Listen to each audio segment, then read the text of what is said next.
I'd say so. Although Lee, you'd be the one to ask, wouldn't you? Yeah, that's Hazard's dad. Yeah. Hazard is Sam Hazard's dad. Yeah. But I thought he was doing the 19. Yeah, just give that a go. Let's whack that somewhere up closer. Have you got that live stream up? That's better for them. It's actually super nice. Oh,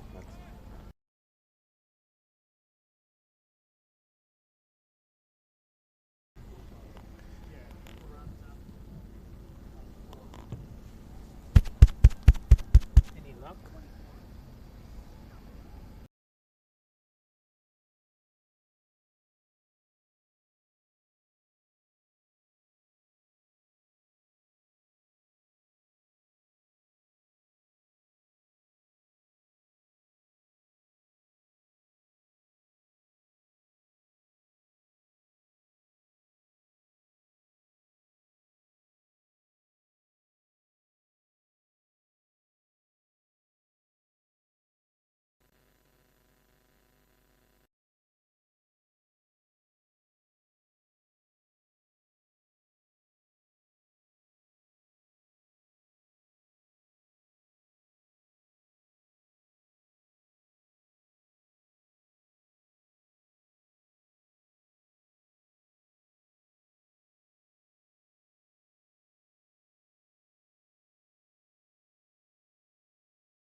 I was just thinking of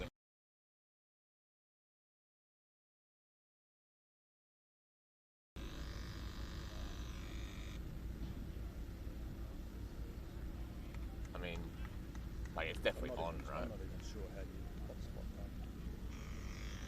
Well, actually, that's another good point. Like, how would you?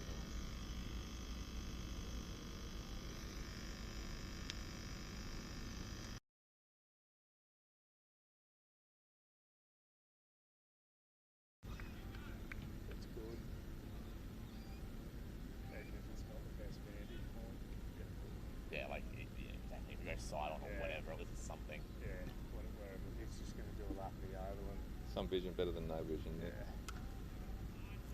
We've discovered that we can't do sound even without visuals.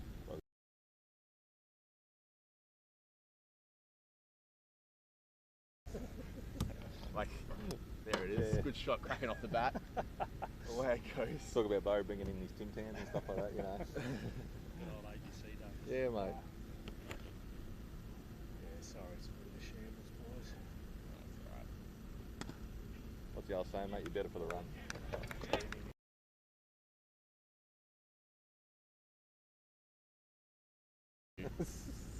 Like, What do we know with McCoy going? yeah, you're a tragic, but like, but like, I think the more important time slot is the next one, maybe. Or worried about those Indian blokes watching it, mate, overseas. Well, it'd be even earlier for them. It'd be Is this 4 in the morning. Barwon? Number 10, I think. No, gift 6. Who's 10?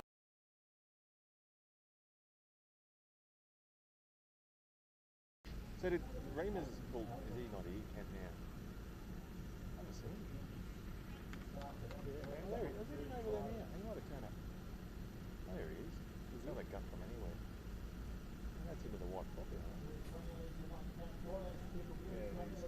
Big calves. Oh!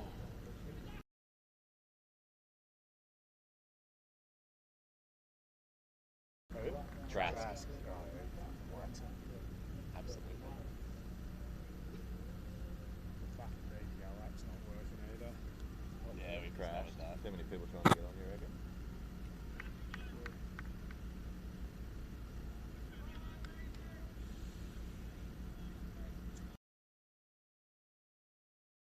Phones or like we Facebook we're gonna burn through bloody battery on those phones. Yeah. Oh, no, don't worry. Look, if we get the fucking last 10 overs and whatever we get on, that'll be fine. Okay.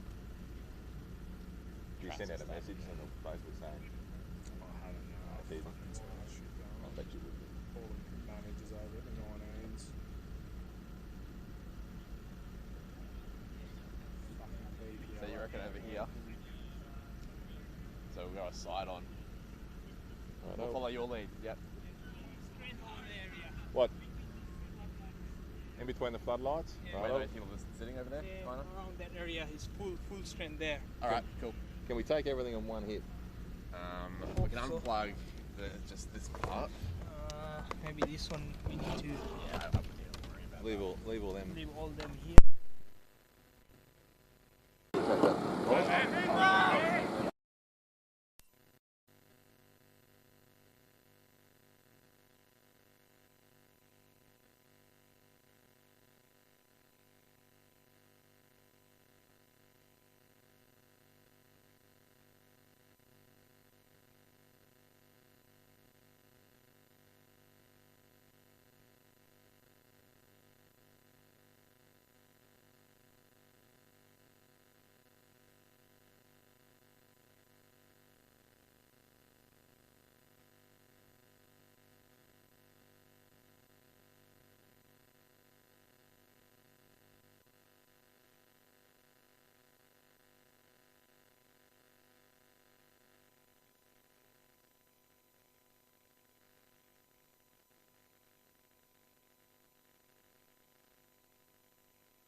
You gonna try that first? Yeah.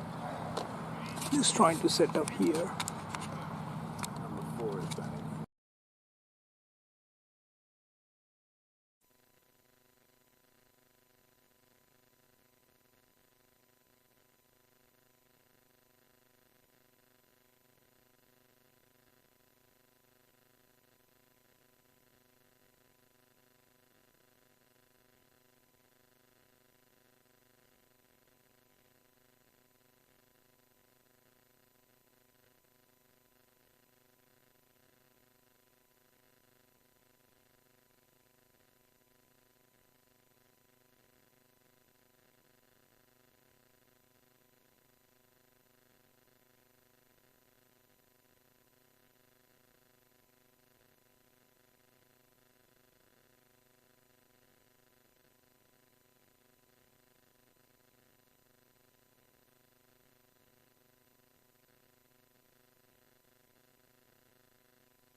Well, this is going through the. This is not the arc.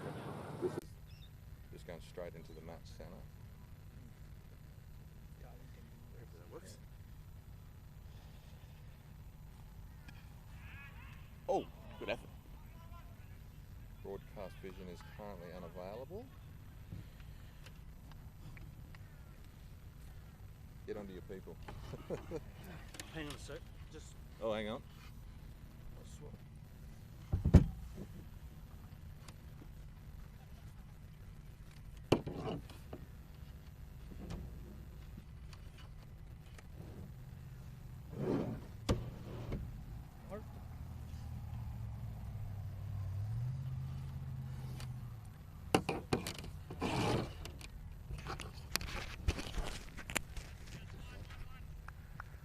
This is the one.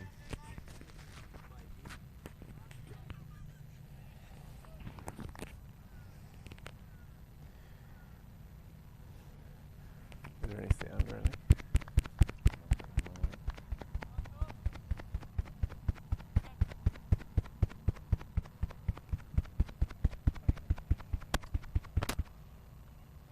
That's 4.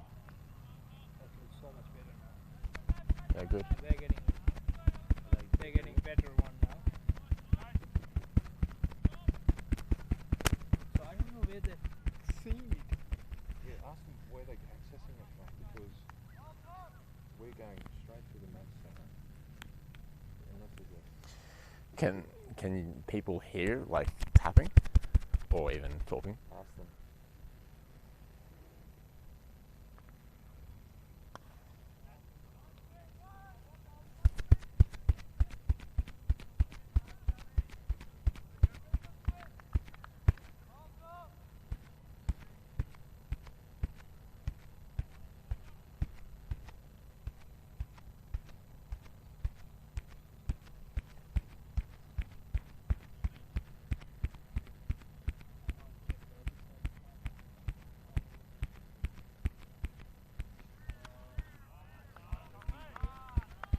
Oh, Lord, I can hear your tapping.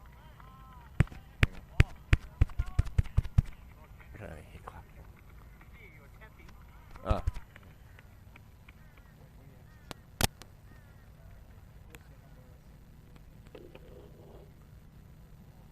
That's much better actually. It's little slow.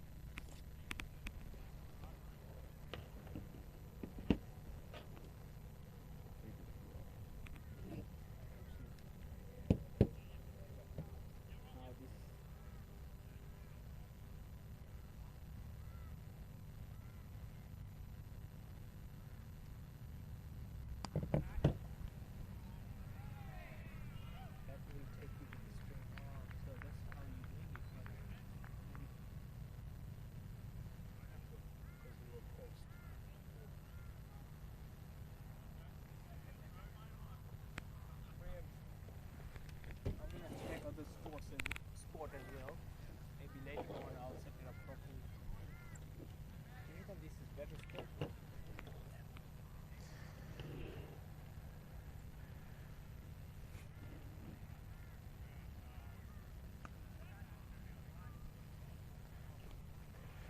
Hello everyone and welcome to the BPL here at Ivor Marsden Oval in Ipswich. My name is Bo Nicholson. I'm joined by Mark Alexander. Mark, nice brisk morning for us here today. Yeah, beautiful, beautiful. Still in winter. Winter's morning here, Bo. We do apologise for the slight delay. We have missed a couple of wickets and a few overs due to what we'll call some industry glitches. Something that we'll get better at, I'm sure, as the tournament goes along. Absolutely. We have the Morton Magic playing against the Darling Dingoes at the moment, Mark, and at the moment the Morton Magic are batting. We're into about the 6th or 7th over. Zach Beveridge is bowling for the Dingoes. Lovely bit of work and a stumping. Lovely bit of work. Cameron Trask is out. Cameron Trask, a former player of the season in Brisbane Premier Cricket. And that's the third wicket to fall today after Beef and Preston White have both been dismissed previously. Yeah, that's a big wicket, any wicket early, in the early overs, but yeah, getting Preston White cheaply was a big wicket for the Dingoes. Can go hard, can go clean, can score real quick. But the Dingoes did win the toss and did elect to field. You know, it's probably the pitch looks in great condition, but there might have just been a little bit in it, and they'll be really happy with that start now. So the man at the moment is Trask, though. Trask holding the innings together for the Magic, and just dismissed, unfortunately. So a big wicket there, of course. Now the person who's just joined Webster in the middle is Matt Schubert, who is the wicketkeeper for the Morton Magic. Morton Magic, one of the teams to beat according to the polls before the tournament.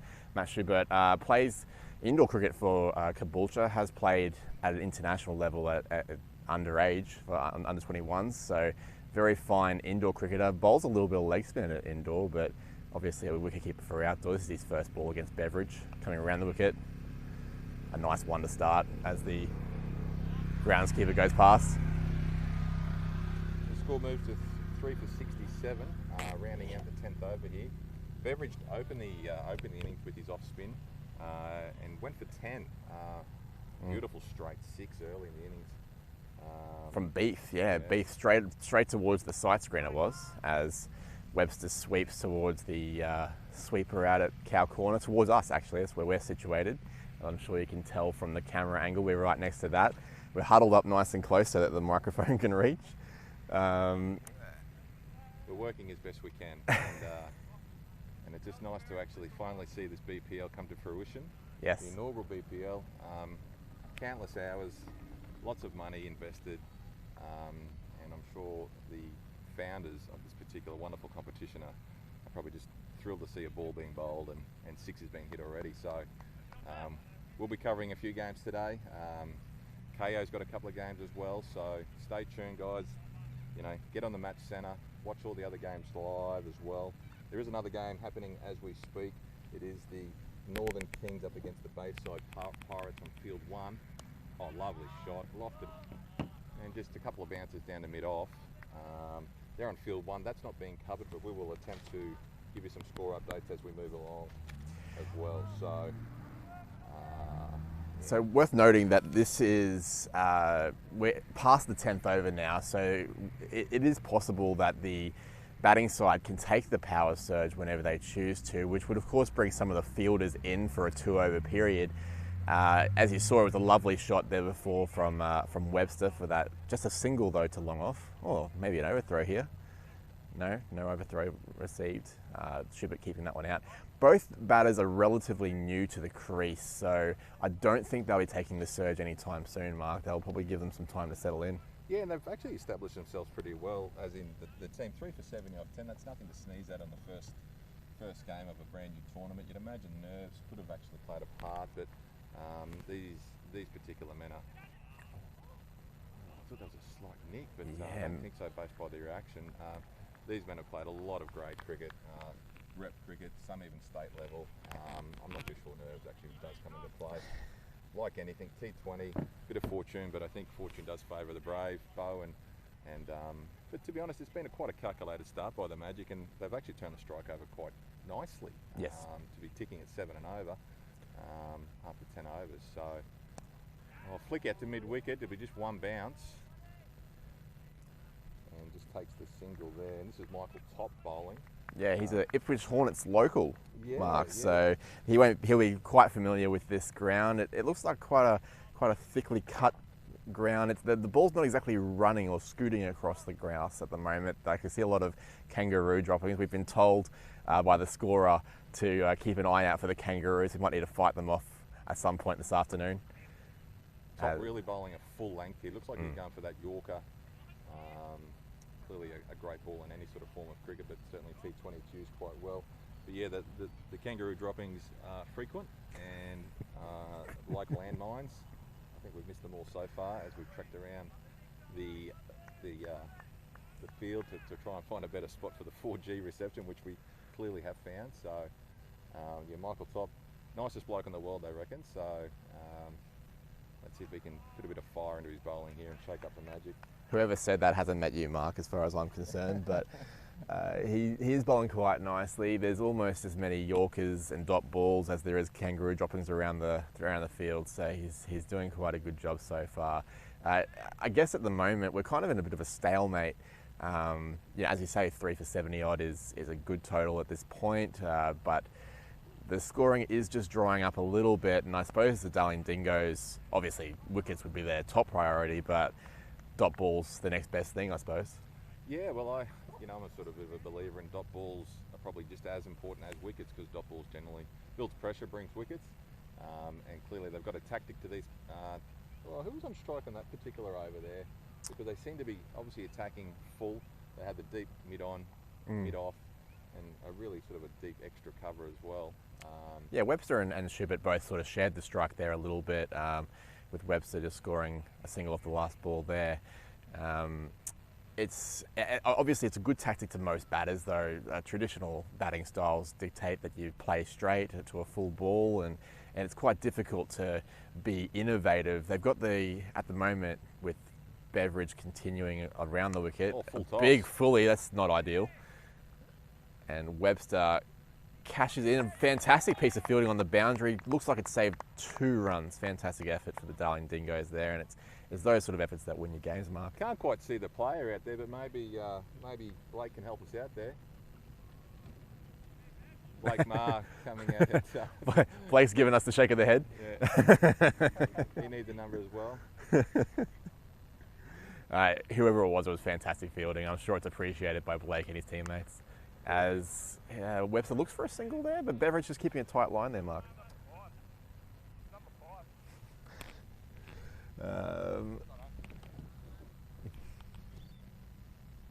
Yeah, he's keeping it nice and tight. The idea being obviously coming around the wicket, not really trying to loop it too much. He doesn't want to have the ball hit towards us too much. There's a bit of an attempt of a slog sweep there for Webster, looking for 2, but can't quite make it. Some good fielding in the outfield there. Square leg. Just noticed Chris Gillam and Blake Marr fielding on the leg side boundary actually have come in like 3 or 4 metres, which is, I'm not too sure. Like generally, you find that the outfielders would generally be on the boundary walking in, but clearly they think that the batsman may not be able to clear the rope. I'm just really interested in that particular. Or maybe it's a big field. That's a beautiful slog sweep, splits the field. There's Schubert. He's found the gap there, and it's 4 runs. I don't think it would have mattered much in terms of the depth of the fielder in that particular occasion. It was just perfectly into the gap. It's interesting that you point that out. They obviously believe that with these 2 new batters, and they probably do have some insider knowledge on them, maybe not the best range hitters compared to, say, Preston White, Cameron Trask, who were earlier in the innings. These guys might be more about trying to find the odd boundary, and apart from that, working your singles and 2s. So coming in off the boundary to cut those off, I suppose. Keep those 2-1s. Yes. Beveridge really pushing that one through. A bit of a dart there into Schubert. Do you like the tactic of an off spinner coming around the wicket, just to try and dart and keep it down to 7 or 8 and over? I like any off spinners, Bo. That might give you a clue as to what I might have done in my cricketing life. I think off spinners should probably open up each end, bowl in the middle, and probably finish off. But I think in this particular format, variation for the off spinners or any spinners is key. So if you can change your angles, if you can change, your delivery on the crease, just to make sure those batsmen don't get comfortable with what you're actually trying to do. Providing you set the field correctly, you're darting in middle, and leg, and setting your field accordingly. And a couple of dot balls and hopefully no bad balls. So that's a long-winded answer, Bo, but yeah, I believe it's a great tactic. Taking pace off and then the variation with the spinners. So looks like we've got pace on coming here with Liam Hope Shackley. He's bowled a couple of overs earlier. He actually bowled the second over of the match, which went none for one. It was a fantastic over, considering the aforementioned 10-run over that came before that. So he's done pretty well. He's just been kind of just trying to hit the pitch. He's a player from the Gold Coast Dolphins, so shout out to the Dolphins. Attempted Yorker there by the look. We're just straying down leg and flicked away to fine leg, and a fairly easy 2 there. Yeah, Shackley with some tidy figures of none for 5 or none for 7 now at 2.1. We might just run through a couple of the innings scorecard. We had Beath 13, Cork Gillen bowled Mar, Truss 25 of 24, bowled stumped by Snell, bowled by Beveridge. Lovely piece of work there by Snell in that stumping. It was very quick hands. And some nice work in the outfield there to keep that to 1. Preston White 16 off 17, caught Beveridge, bowled McNay, and the 2 not-out batsmen Webster and Schubert. Webster 15 off 14 and 7 off 6 for Schubert. So yeah, they tickle along to 3 for 80 odd into the 13th over. So I wonder what sort of score they're aiming for here, because at the current rate, all those batters are sort of getting starts but not going on with it. About to run a ball as Schubert squared up there. A bit of extra bounce, I would say, from Hope Shackley. He's a tall man. Yeah, it's only just short of a length, but certainly caught the batsman by surprise. I wonder what sort of total they're aiming for, like with a slowish outfield, a dewy morning, a few kangaroo droppings to hit the ball as it's running across the outfield. Do you think maybe 140 might be that's a wide as called there against Hope Shackley. Do you think 140 might be a decent score? 140. I think anything above 140, 150 on the first day of a brand new tournament would be very, very handy. Looking at the pitch again, like it looked to have a little bit in it, but it appears that it's playing quite well, Bo. I'd take 140 if they said that at the start of the day. What about yourself? Yeah, I'd say it's worth mentioning that a lot of these guys haven't been playing a lot of cricket recently. So, just sort of blowing the cobwebs out on a cold Sunday morning, 140 seems like a pretty reasonable total, especially from this point onwards. What do you think they'll be used to over the last few months, just sitting down watching, having a cup of coffee at home, mate, instead of being out playing cricket in the winter? I know that Matt Schubert has been playing some indoor cricket for Caboolture, so that's how he's been spending his winter months. But with the various lockdowns, that has been shut down as well, as community sport does. Plus being indoors is another challenge in and of itself. But yeah, I imagine it's footy season, right? We're a couple of rugby league dudes ourselves, so but unfortunately not a lot of love for Queensland teams at the moment, as Schubert sort of shanks one there to square leg, and yep. No, didn't run on the misfield. Probably could have too. That's probably. I think they missed an opportunity there for a quick thing. I don't think Webster was quite ready there. Yeah, so that was a real probably missed opportunity. Every run's quite vital. But yeah, I'm pretty happy to into cricket season, mate. I'm a Broncos supporter, so need I say more? Mate, from the Cowboys, I can't talk at all. Looks like we've got Steve McGiffin coming into bowl, number 6 for the Darling Dingoes. Steve McGiffin, the captain, the local hero for the Dingoes.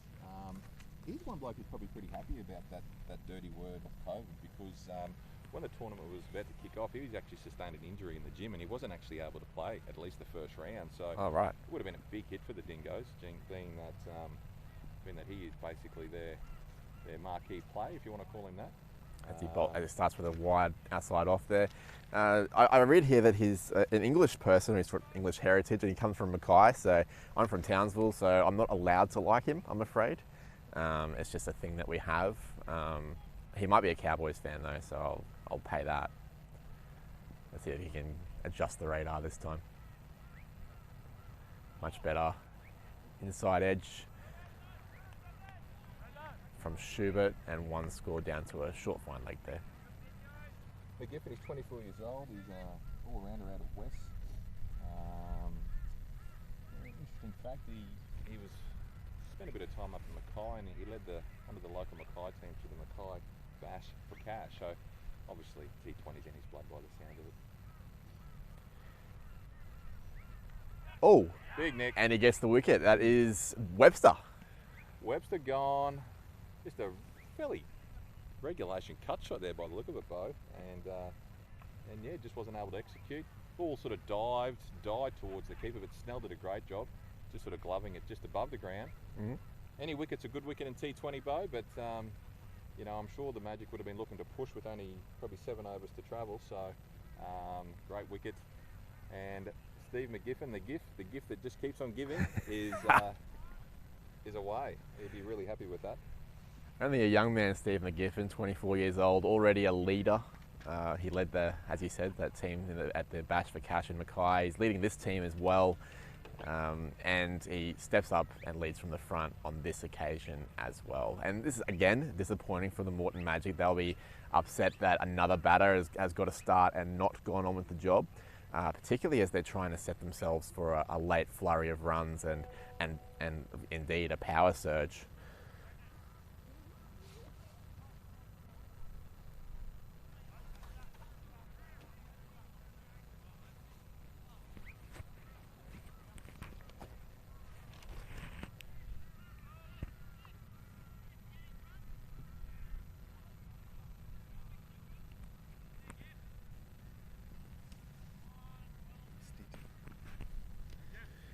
So it looks like the new batter is the left-handed Stitt for the Morton Magic with 4 wickets down.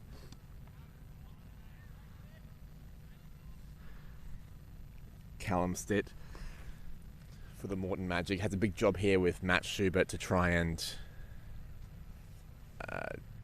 resuscitate this innings, essentially, which has been a little bit stop-starty. Like your favourite old car that you just can't let go of. It keeps going, then it stops again, then it keeps going and stops. And he misses outside off. It looks like McGiffin is really committing to an outside off length here.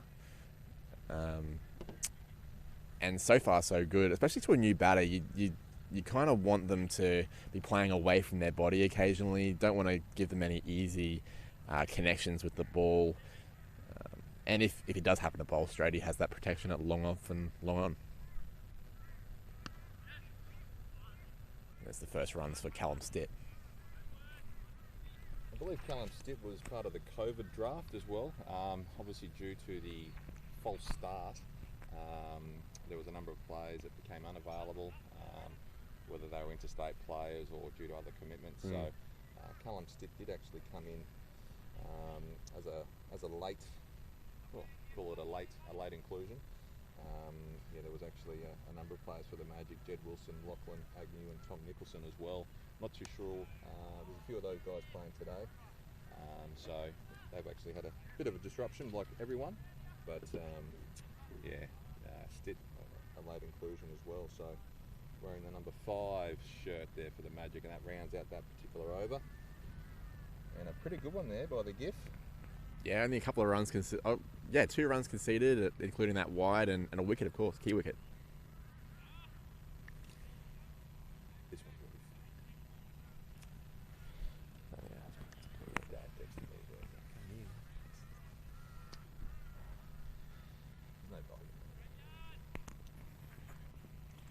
We apologise for any technical difficulties with the microphones. Unfortunately, one of the microphones appears to be a little bit quieter than the other one, so Mark's got the short straw there. We're just we're trying to make do with what we can. So apologies, of course. as we head into the next over. Callum Stitt faces for a dot to point there, and Callum was listed to come in at number 7, wasn't he, Mark? So he's been promoted up to number 6 here. I wonder if that's because of his big hitting capabilities, or whether it's the left-hand right-hand combination to throw off the line and length of Liam Hope Shackley here. It's a common tactic, isn't it? Just to mix things up. Again, not letting the bowler be comfortable. That's a huge attempted lofted drive over cover, which has ended up tracking down to third man. It's a wonderful effort over. That's a young bloke by the name of James Holly down there. We can't quite catch him. I'm sure that is James Holly. I think he's an under-19 player who's actually been brought up. Just trying to listen for a name, but he's had a couple of great efforts actually in that boundary down there today. So, yeah, well done to James. Well, James is doing a fantastic job over there. If that is James. If it is James. We're giving James all the credit. So, James, if it's not you, run with it. Just go with it, mate. It's good times. As Hope Shackley comes in to bowl to Matt Schubert, who advances, and again, another edge. This time straight to the third man fielder, Blake Maher. That's one bloke we're probably looking forward to seeing how he travels, Blake Maher. Can go, Blake Maher. 100 off 35. What? Is a stat that he's got under his belt in a first grade competition. So, yeah, looking forward to seeing what the Scorchers product can actually produce later on. That is some Shahid Afridi numbers. 100 off 35. That's very impressive. And we're just speaking just softly enough that he can't hear us and get a big head about it. He's just far away enough. Hope Shackley to Stitt. Oh, he's coming around the wicket and gone straight for his throat. Well played in the end by Stitt. Short. I thought it might have created a bit of attention from the umpires, but clearly not.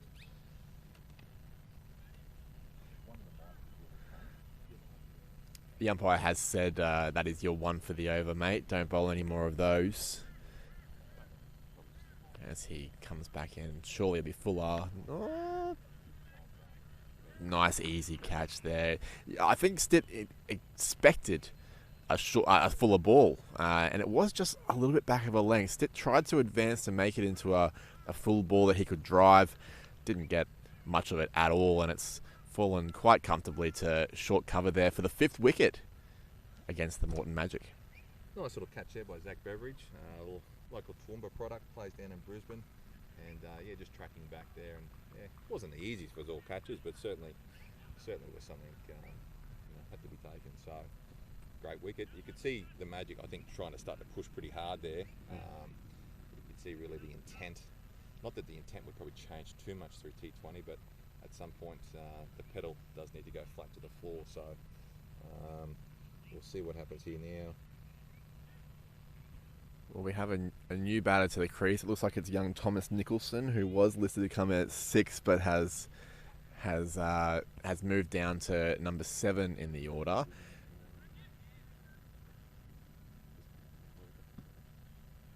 I think I saw the umpire signal the power surge, which would explain the amount of fielders that have encroached into this circle. So that means that only 2 fielders, I believe, are outside the circle at the moment. Deep square leg and at third man. You're spot on there, Bo. Yeah. So it's basically the same rules as what you will know as the Big Bash. The batting team can choose the power surge after the 10th over for 2 overs. So it'll be up to Nicholson and Schubert to really see what they can do, and could result in a wicket straight away, and it does. McGiffin takes another vital wicket. That's a huge wicket in the power surge. Thomas Nicholson, brand new to the crease, taking on the Darling Dingoes skipper. I do like his last name though, Thomas. Fantastic last name, but not a huge fan of the shot. Although I can understand it in the context of the game. Of course, they do need to start to up the run rate just a little bit. Try and get it up towards that 140 mark, which I think would be a reasonable score here. But McGiffin, his 2nd wicket in just his 2nd over, really standing tall for his team. And now the Morton Magic is 6 down. 96 down, and the catcher there, number 21, was Nicholas King, or we could say Nick King. Nicking. Oh. Sure, that's something he won't be wanting to do later on. So, to the crease now, we might have. I wonder if they've actually stuck with the same lineup or not. Just looking for a number. You'll have to excuse us. We obviously don't know all the players that well. If he just turns the right way, we'll be half a chance here. Looks like number 20. Is that? Am I reading that right? Yeah. It's 20. It's Darcy Murphy, which he wouldn't be batting this high up. 23. That's probably going to be Abby, I would suggest. Schubert chops one to a wideish mid on there for a single, trying to pick that gap, just not able to get the connection he needed for that shot. You're exactly right. Chris Abbey has come into bat. Sandgate Redcliffe player, bowls a bit of spin as well. So big job for him here because they have called the power surge, so they have another over and a half here to try and capitalise. They're probably a little bit behind the 8 ball here, the Morton Magic, to be fair. There's an LBW appeal maybe going down the leg. It's probably quite a tricky situation here for the Morton Magic because obviously, yes, you want to try and hit those boundaries. It's coming towards the end of the innings, but you also don't want to leave any overs on the table, do you, Mark? none at all. 6 for 96 after 15.3 overs. The Dingoes have done a great job in the last few overs here to really stem the tide. There's a man in here. That's going to go over the top. That's Chris Gillum. Good catch. Thank you very much. Wonderful catch. I'm not sure you would have been able to see that, but Gillum he was probably about 5-6 metres off the boundary there, Mark. He's had to track back and take it as a chest mark, essentially, like the AFL. That was a huge catch. Now, Gills is probably used to actually wearing gloves. He's a wicket-keeper batsman, but up in Toowoomba, but clearly doesn't need the gloves in the outfield. So Chris Gillum, a great bloke from Toowoomba, has taken a huge catch. And dare I say that the GIF keeps on giving here, and I might use that a few times throughout the day. It's that good, you should. Yes, the skipper, the local hero, the marquee player for the Dingoes, has actually come to the fore, and he's actually picked up 3 huge wickets. So what a wonderful, wonderful little spell of bowling here by Steve McGiff and the skipper. Yeah, 3 for in a couple of overs, particularly in a power surge over. You would say that maybe the Dingoes were slightly in front about 3 or 4 overs ago. Now they're very in front, Mark, I would suggest. Yeah, again, looking at the way that the pitch was playing, it didn't seem to have too many gremlins in it. So 7 for 96, 1 ball left in the 16th over. That looks like Wilson coming to the crease. Non-strikers end. Schubert goes big, and the field is up on the offside there. So he has plugged it at deep cover, and they're running hard, but not going to make 2 as he turns Wilson back around there. Zach Beveridge, good wheels there out to deep cover to just to kick that to the 2. Well done. Rounding at the 16th over, 7 for 98. The Dingoes owners of Grant Spees, Nick Payne and Ken Wagner, I'm sure will be very pleased so far with the start.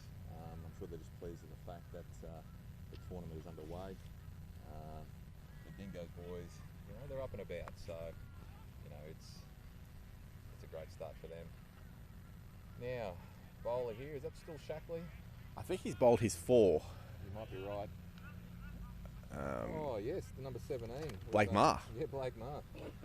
It's your mate. Yeah, he's my mate now. Sure, why not? We'll take him.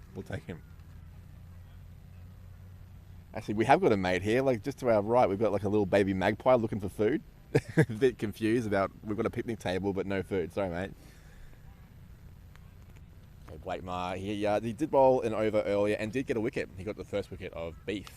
Ooh, gee. Wilson goes to deep mid. Oh, fantastic. Has he saved the boundary? No. Bad luck. Fantastic effort out there by the number 21 for the Darling Dingoes. Nick King. Oh, nicking. Yeah, went for the catch. Low percentage catch it would have been. Like if he had snared that, would have went down in the books. It's probably one of those catches you may not see again over the course of the tournament. Was a chance though, Bo? If you get a hand to it, is it a chance? Let's call it that. And Here's Give me another a chance. Oh, put down there by the number 10 for the Dingoes at mid-off, tracking back. Couldn't quite get the right amount of hands to it. And 2 runs scored for Jed Wilson, who seems to have a license here, Mark. Brendan McNay was the man there. That was definitely a chance. Yes. So, yeah, they need to swing hard and go big. Short. He's found the gap here. He's doing really well here, Jed Wilson. It looks to me like he's been given the license, and maybe Matt Schubert just gives him the strike because he's got 10 off 3 balls here. Split the field perfectly, I think, didn't he? Yeah, fantastic effort. The only fielders out of the circle at the moment for the next half and over look like they're going to be at long on and a deep mid-wicket, like a squarish mid-wicket. So, yeah, perfectly picks it out by hitting a straightish mid-wicket there on the pull shot.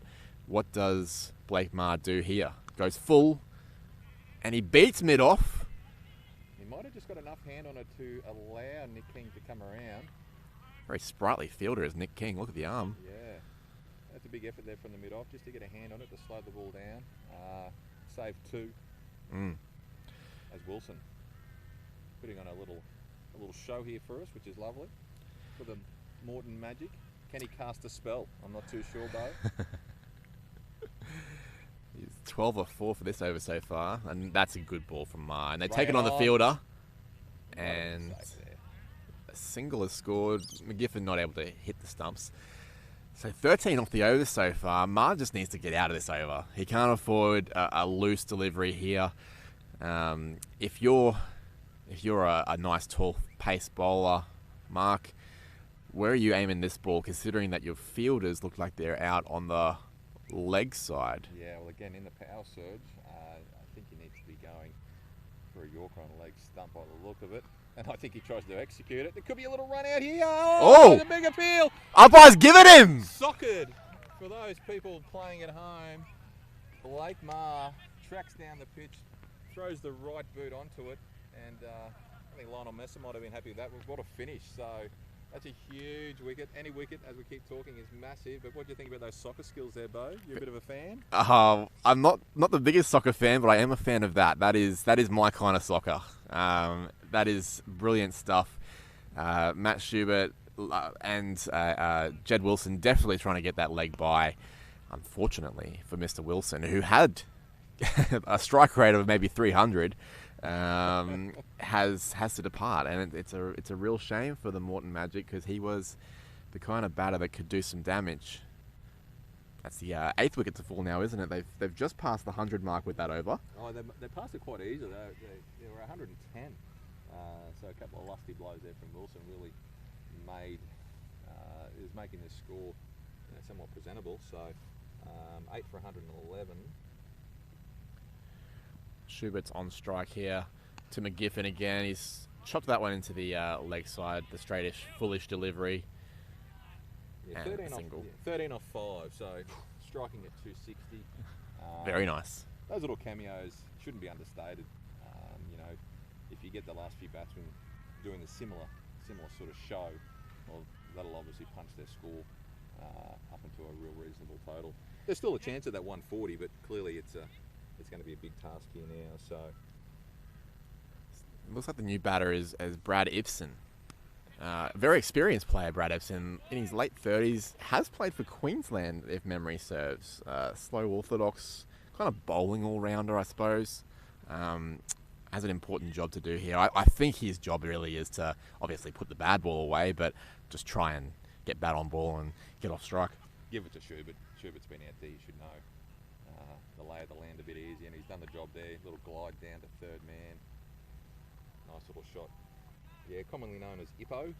Quite an original nickname with the surname of Ibsen. Comes out of Coomera, Hope Island. Yeah, played for the Bulls and the Heat, apparently. Was in the Heat squad, so certainly has played some higher honours. And yeah, he's obviously a fair bit of experience. I think he's I don't like to discriminate against age, but I think he's about 40, so he might be one of the older guys. There's Schubert, that's short. 2 bounces out to Chris Gillam at deep square. They take the 1. It's not a bad arm for a keeper, to be fair, from Chris Gillam. He's dropped the sunglasses in the effort, and he's done some very clean work today, Chris Gillam. A couple of catches, including that one that we commentated on earlier, and one That was before the live stream was up to dismiss Beef. As McGiffin comes into Ibsen, who misses outside off stump, and that's a dot ball. Yeah, not too sure what Gill's used to running this much, being normally the keeper, but he looks pretty comfortable out here at deep. Well, he's tracked around at deep. Well, sorry, he's now at a sweeper for the left-hander Ibsen. So, is this McGiffin's last over? It must be really close to it because he's. Oh no, this is only his third. 3 for 7 off 2.2. Look, handy. Yeah. Look, full. Good work by Ibsen just to find a single there. That might mean that he retains the strike into the next over. Score is 8 for 113, is it? Might be 114 with 114. that single. 114 as Blake Maher comes back into... I was going to say redeem himself for the punishment he copped from Jed Wilson, but he did, of course, get that run out too. So it doesn't go on his stats, unfortunately, for Mr. Maher. He'll be disappointed with that, but it was a fantastic effort. Not something you see every day in a cricket field. Well, on the scorecard, it does say run out B.E. Maher. That counts. Does he get like 10 points or something? Yeah. Oh! Yeah, he gets credit for that. That's straight and full, and that's exactly what you want to do to a lower order batter, I would suggest. And Ibsen looks for the booming drive, misses, and we did hear the faint tickle of the stumps from this distance as the bails went flying there, Mark. And another key wicket for Blake Maher. They're executing the York quite well. Obviously, when it doesn't come off, they're trying to protect that with their men deep straight. So, you know, it's a clear common tactic of a lot of T20 is the Yorker, and I think they've done a pretty good job. I think the run out that Blake executed was sort of off a Yorker, which, you know, wasn't actually sort of taken away. So, yeah, Mark, I'm sure he'll be going for another one here. Big Darcy Murphy. Now, I don't even have to see his number. He's about 9 foot tall. Yeah, big unit. Do you know the giraffe out of the great franchise Madagascar? I do, yes. What's it called, though? I don't, but Malman? I couldn't tell you, I'm afraid. He has got a nickname, and it is, well, I'm not too sure it's quite spread wide. But, yeah, Malman, I believe. I could be wrong there, but I'm sure it's the giraffe out of Madagascar. He's a big left arm, quick, plays great cricket down in Brisbane. He's a Toowoomba product, and see what he can do here. Tactically, if you're Blake Maher here, Darcy Murphy's coming in at number 11. He's not known as a batter. He is known for liking a shower beer, apparently, but he can't enjoy that right now. He's got Blake Maher to worry about. Now, if you're Blake Maher, are you basically just going for plan A straight at the stumps? Absolutely. Do you change your tactic, especially to a number 11? I doubt it. There's another Yorker, attempted Yorker. Murphy's done a great job just getting off strike. Yeah, he'd be happy with that. Now, obviously, I'm not too sure, Bo, but in this particular tournament, the senior men can play 12, 11 bat. The 12th doesn't bat, but can bowl. Oh. So I'm assuming there's one more player, and we'll get names of that. So Murphy isn't exactly the end of the tail. There is someone even lower down the tail. Imagine that, you know. Yeah, we don't need you to put your pads on today, mate. Just keep them in your kit and start warming up. Mate, that is an absolute thing for me. I was not a bowler, I was a wicketkeeper, but if they could have put me at 12, they would have. However, they didn't. They couldn't. Marta Schubert. Full toss, low full toss. Again, going for the Yorker. They'll be really happy with this, the Dingoes. Yeah. You know, a couple of dots, a couple of ones. Clearly the Magic want to see out the 20 overs, but at what cost? Without a few lusty bowlos. So Schubert 16, or it might be 17 now off 19. Holding things together. 8 balls remaining in the innings. Oh, no, there aren't. Thank you very much. Blake Maher, again, going for the Yorker. Didn't quite execute. Low full toss. Darcy Murphy just hit it straight back to him. Pretty simple. A really good catch actually from Blake Maher. Like it does look simple, doesn't it? But a couple of the catches the Darling Dingoes have taken have been a bit deceivingly complex, and that was a fantastic effort on his follow through. Low at about shin height, I would say, shin or knee height, either way for a strapping pace bowler. That is tough work. I can't imagine it would be easy for a guy like even Darcy Murphy to get down that low, but Blake Maher also a fantastic catch there. And that rounds out the innings, the Dingoes. And look, obviously the Dingoes do need to bat, so, you know, it's pretty easy to pass judgment about a score right now, but let's just see what happens in the second stanza of this particular game. But the Morton Magic bowled out for 117 in their 19th over, one ball remaining in that particular over, so they had 7 balls which they weren't able to actually play, and, you know, some incredible bowling figures here by the Dingoes. Steve McGiffin 3 for 10 off his 3 overs, and Blake Maher, although he took a bit of stick, ended up picking up a couple of wickets and a run out, 26 runs from him. And McNay 1 for 12 off 2, Top none for 23 off 3. Hope Shackley tidy figures, 4 overs, 1 for 16, and Beveridge with a vital wicket. Took a bit of stick in his first over with 1 wicket for 28 off his 3. You want to go through the card there with the lineups? Go through the card for the Magic there. Yeah, I will. So obviously they opened with Beef and Trask, and Beef did have that fantastic opening with a 6 off Beveridge, but he was dismissed for 13 off 11 balls. Cameron Trask, another start, 25 of 24, dismissed by Beveridge with a stumping from Snell. Preston White, 16 off 17, another start at about a run a ball. Webster, 19 off 18. Schubert, 17 not off 19. So that's your top 5 batters. They've all made starts, all going at about a run a ball. None of them able to convert. Then the rest of it was Stitt, Nicholson, Abbey, all got single-figure scores. Wilson, a dynamic 13 before he was run out very skillfully of Blake Maher's right boot. Ibsen and Murphy both also dismissed by Blake Maher. So 117 now.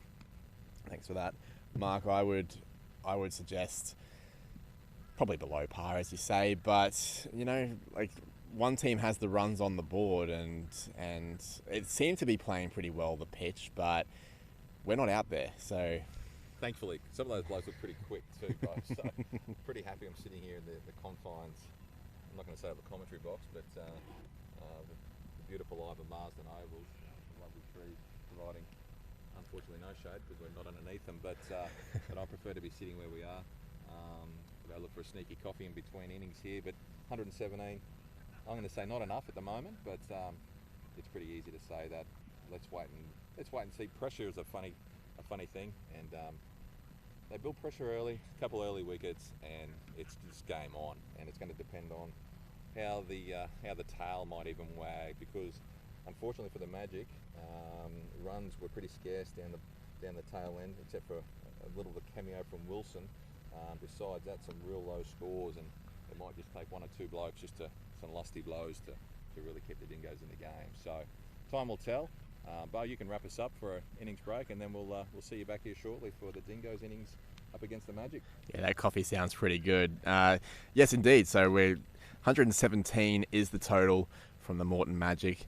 A lot of work to do. 118 the target for the Darling Dingoes. You're watching the BPL. My name is Bo Nicholson. I've been joined by Mark Alexander thus far. Shout out to our sponsors, Mazda, QCC, 4X and Sportscore. We'll be back very shortly. You can probably see the Morton Magic just warming up with their fielders around the pitch there, and the big guys are warming up with the ball near the pitch. So stay tuned, and we'll be back in a couple of minutes.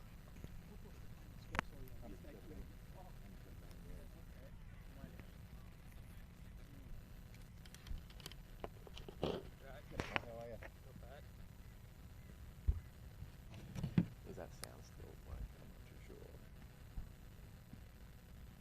I'm not in the WhatsApp chat.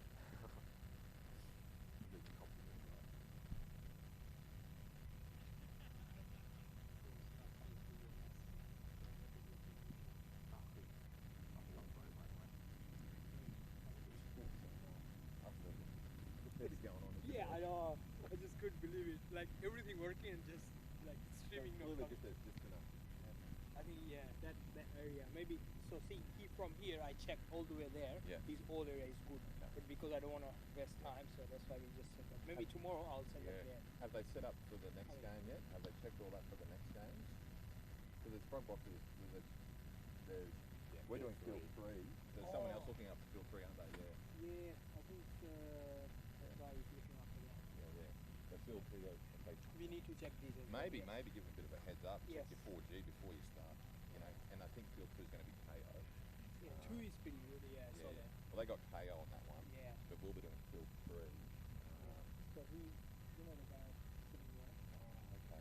Who Oh, help you there. yeah, help me there. Well, he knows. Yeah, he set it up at 2. I took that. I don't think it does anything, but I took it. Have they mentioned anything further about whether it's working? I was just thinking, I was having a thought, like, we probably didn't have enough time on the fly, trying to catch up, but maybe I do my mic through one foot and then we whack the other microphone into yours. Maybe that could work. How are you guys checking the score from here? Because Mark's got a score card score. up. Oh, that's good because I don't know how he's found it. that's too far See? for you guys. So you reckon we can link that up with that? Maybe.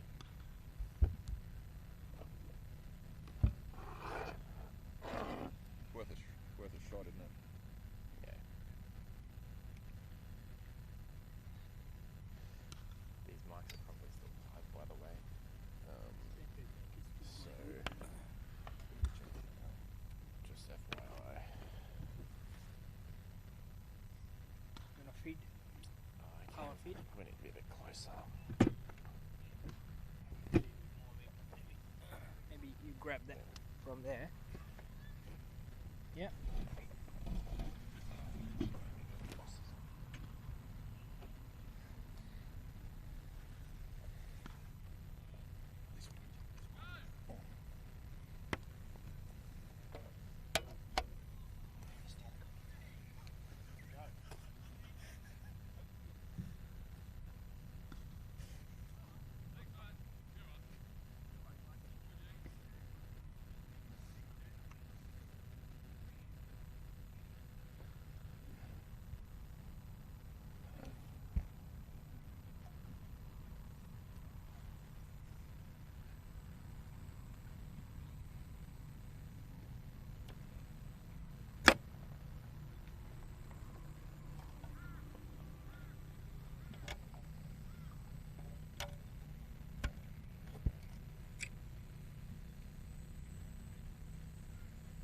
Say check.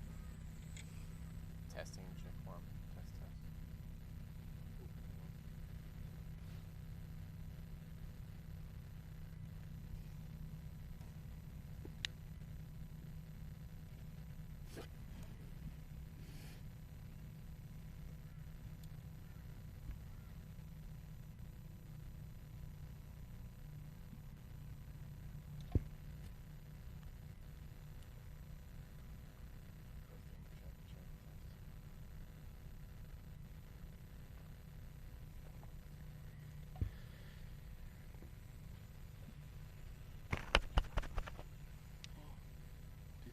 Real delay.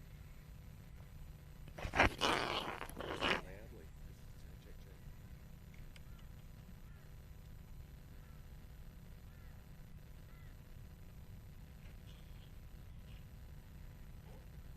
Check. Check.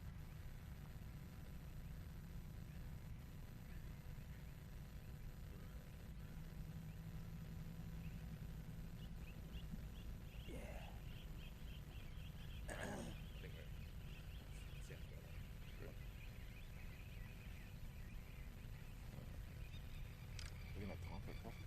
Yeah. I can hold the fort. Of course you can. What are you having? I don't drink coffee, so I'll just have water. All good. You don't want to stop that,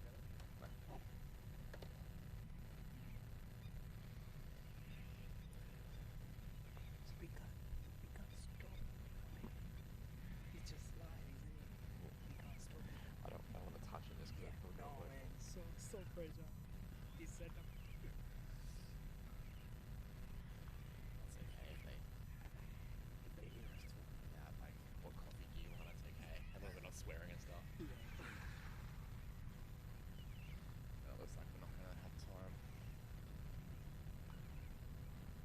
grab it? I'll grab it if you want.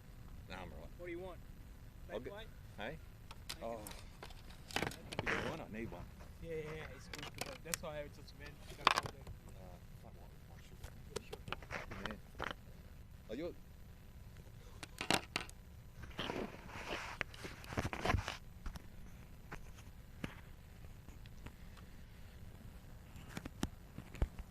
Welcome back to the BPL coverage of this first opening clash between the Morton Magic and the Darling Dingoes. The Morton Magic have batted first after the Darling Dingoes skipper Steve McGiffin sent them in, and they were bowled all out with about an over and a half left for 117. So just faster than a runner ball, but the task for the Dingoes is just slower than a runner ball to get the target of 118. My name is Bo Nicholson. I'm joined today by Mark Alexander, and Mark, you're a Toowoomba local.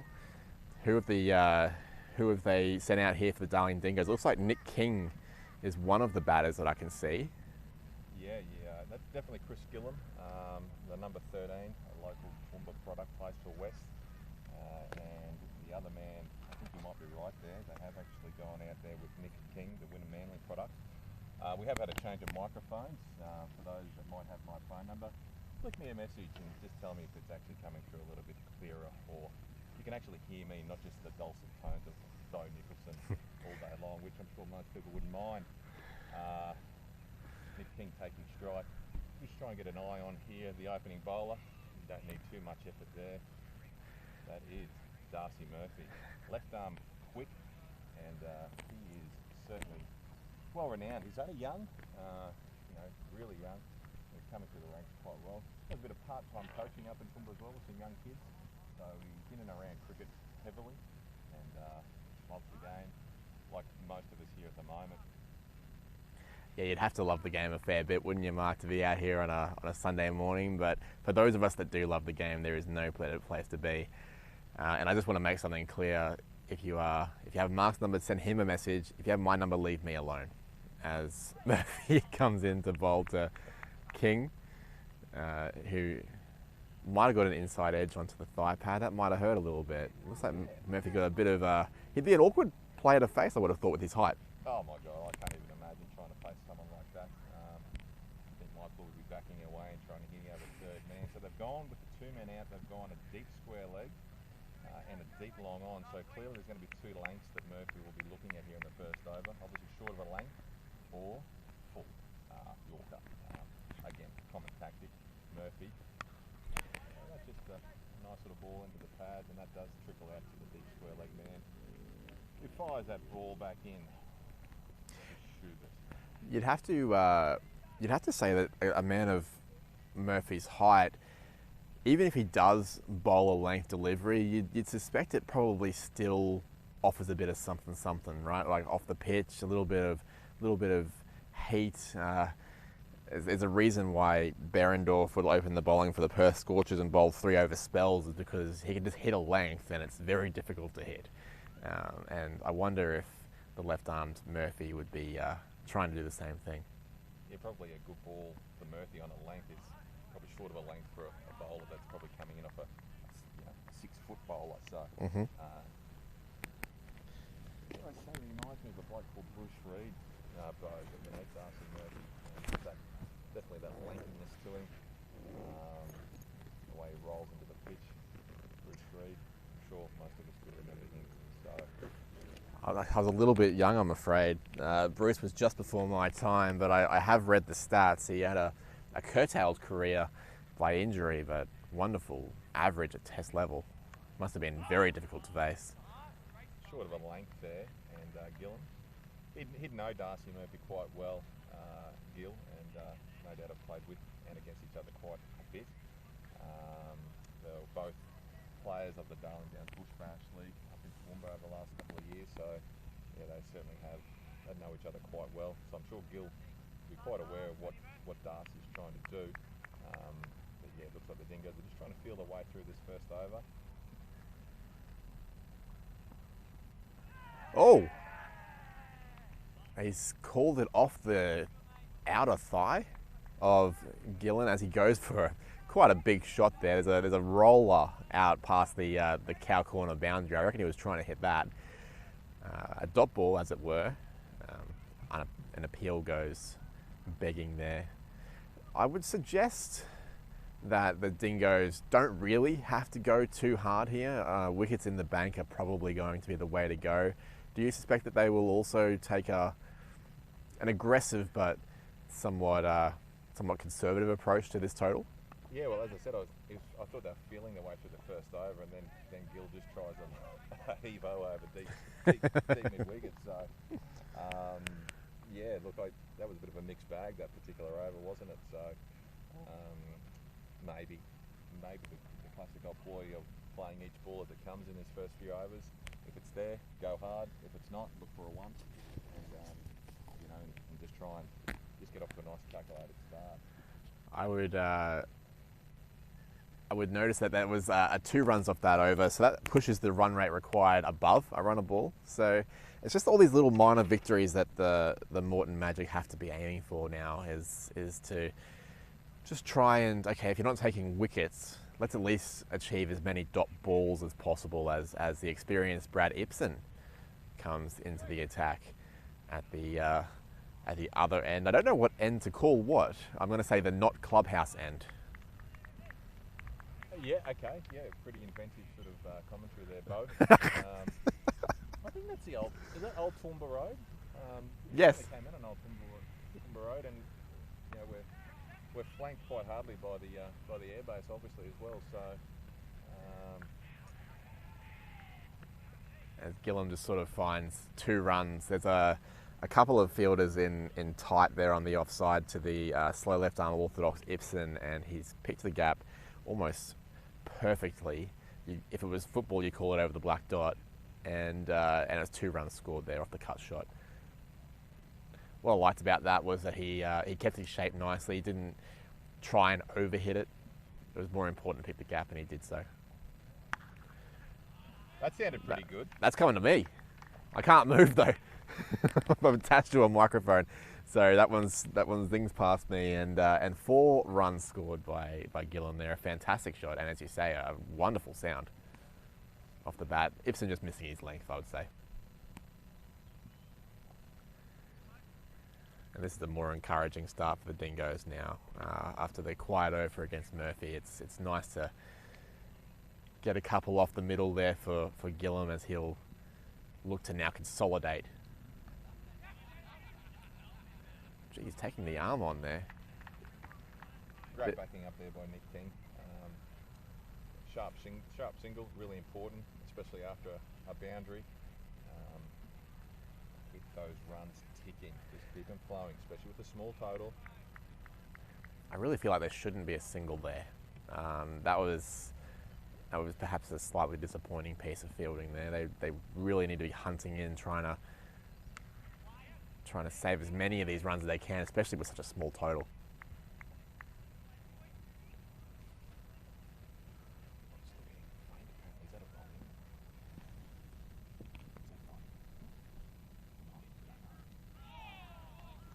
Play miss there.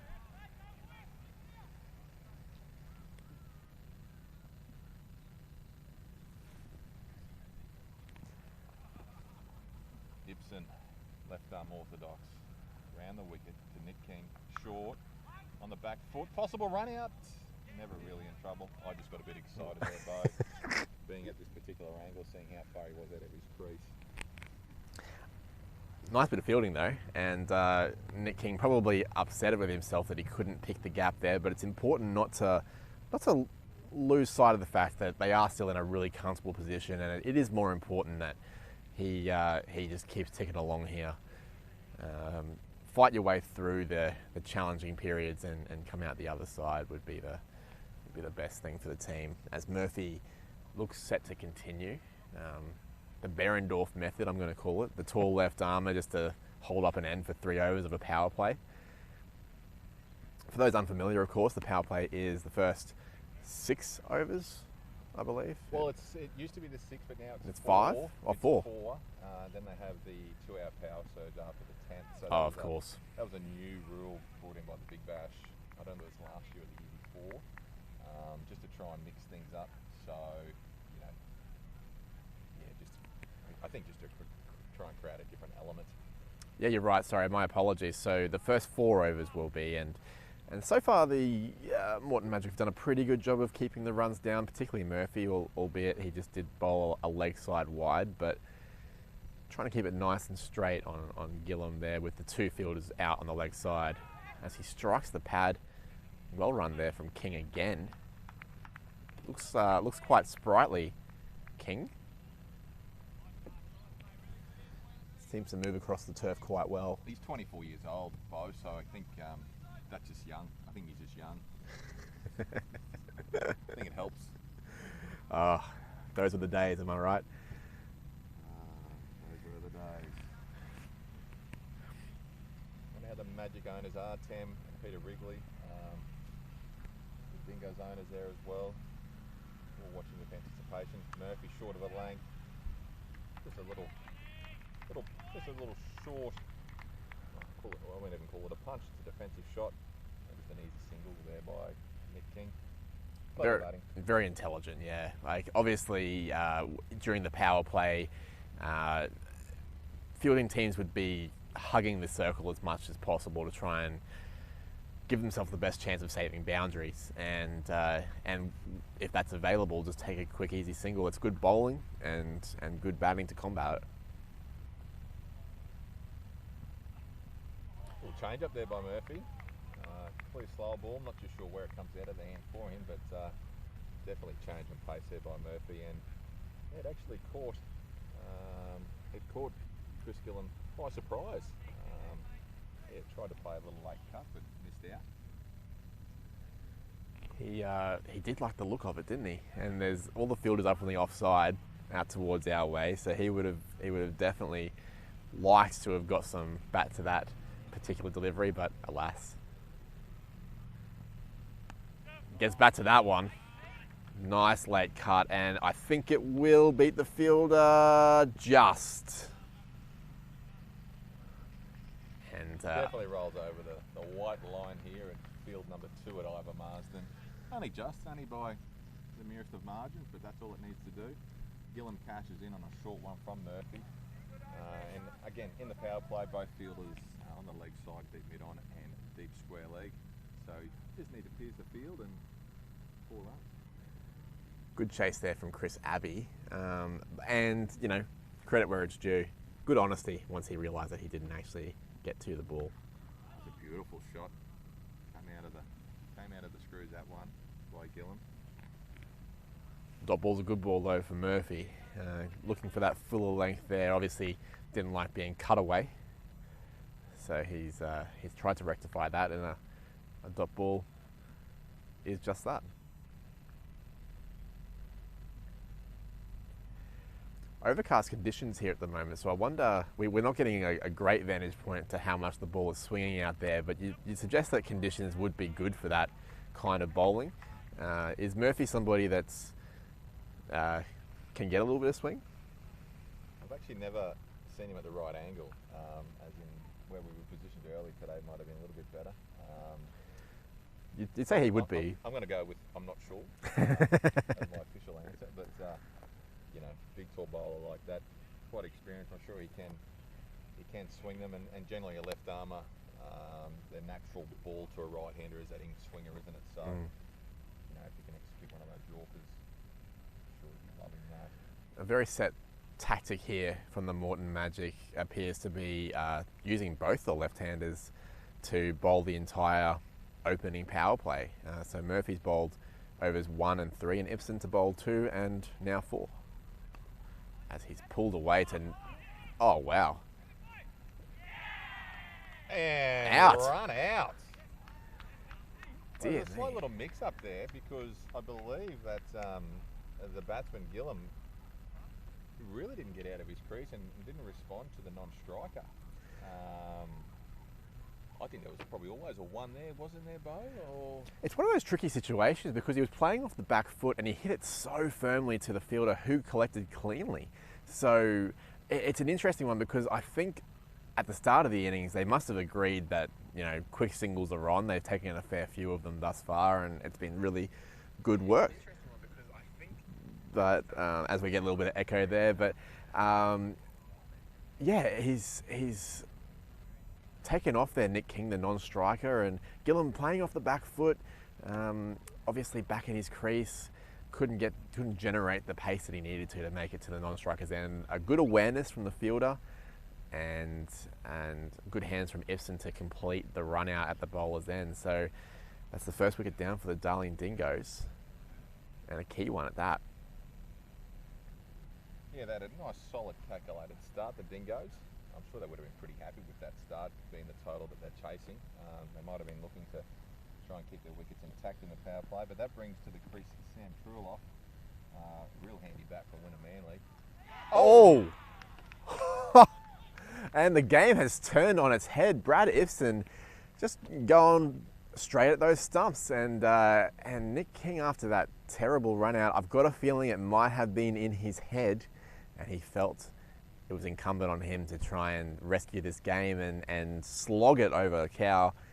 It has not come to fruition, and he has been bowled the very next delivery after a run out. So we're just about to talk about Sam Trueloff, one of the great batters going around Premier Cricket in Brisbane. He has played some Sheffield Shield cricket for Queensland and down in Tasmania as well.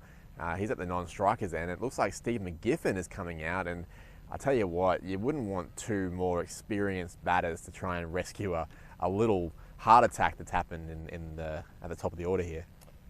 Yeah, one comes two is often the cry, and it actually came, unfortunately, this way for the Dingoes. Real disappointing. I'm sure we understand the intent behind that, but just the guile of Ibsen, giving that little temper there to Nick, and he was up for the challenge and didn't come off. So Steve McGiffin, Sam Trueloff. Well, they're easy to recognise who's who without the numbers, unfortunately, and that's no disrespect to Sam Trueloff, but Ibsen, McGiffin, short of a length to cover, no run.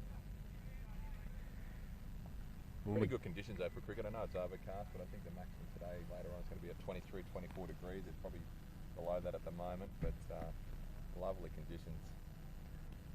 The sun has just started to come out, hasn't it? Oh, McGiffin beaten outside off. Yeah, I've just noticed the sun's coming out. I might throw the hat on just to complete my ridiculous outfit that I'm wearing. Yeah, we don't have any vision of Bo Nicholson's wonderful calf muscles. But Ibsen to McGiffin. Oh! An appeal. It's obviously his pad first, but it looked from this angle that it's umpire signals leg by. So caught the front pad. Didn't get a big stride out. Bit of pressure. Obviously not adjacent enough for the umpire, but as you say, this has been like just an over ago we were talking about how well the Dingoes were going, and now suddenly let's resuscitate as Trueloff. That's his first ball, I think, Trueloff. He feels like he's been out there for eternity, but I'm pretty sure that's his first one. Just tucks one off the hip to square leg for no run. As the Dingoes finish off their power play there, and we'll just get a score update in just a moment for you. But I'm sure you guys all watching through the live stream can actually see the score as well. But just in case you're turning your head away.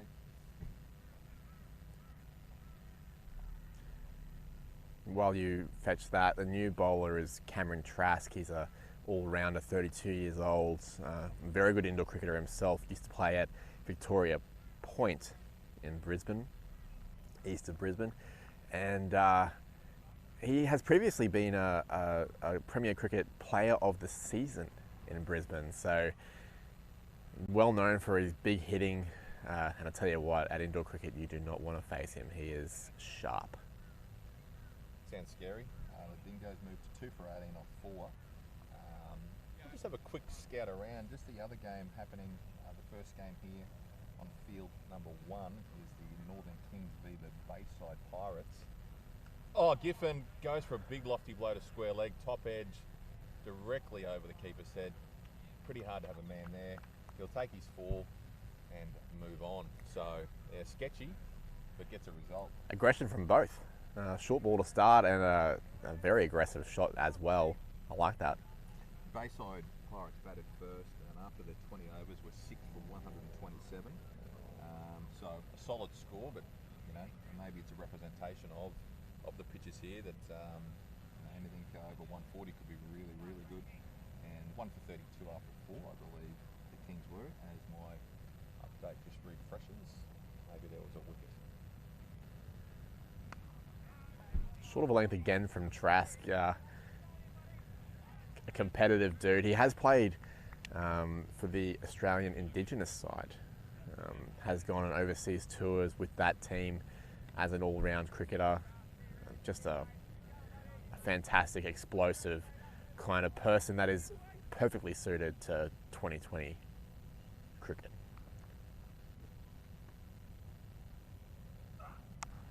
Short of a length again. Another dot. Big effort ball there. Hear the grunt? I did. You love that? I did hear the grunt. I almost grunted just looking at it. I think I had a hernia.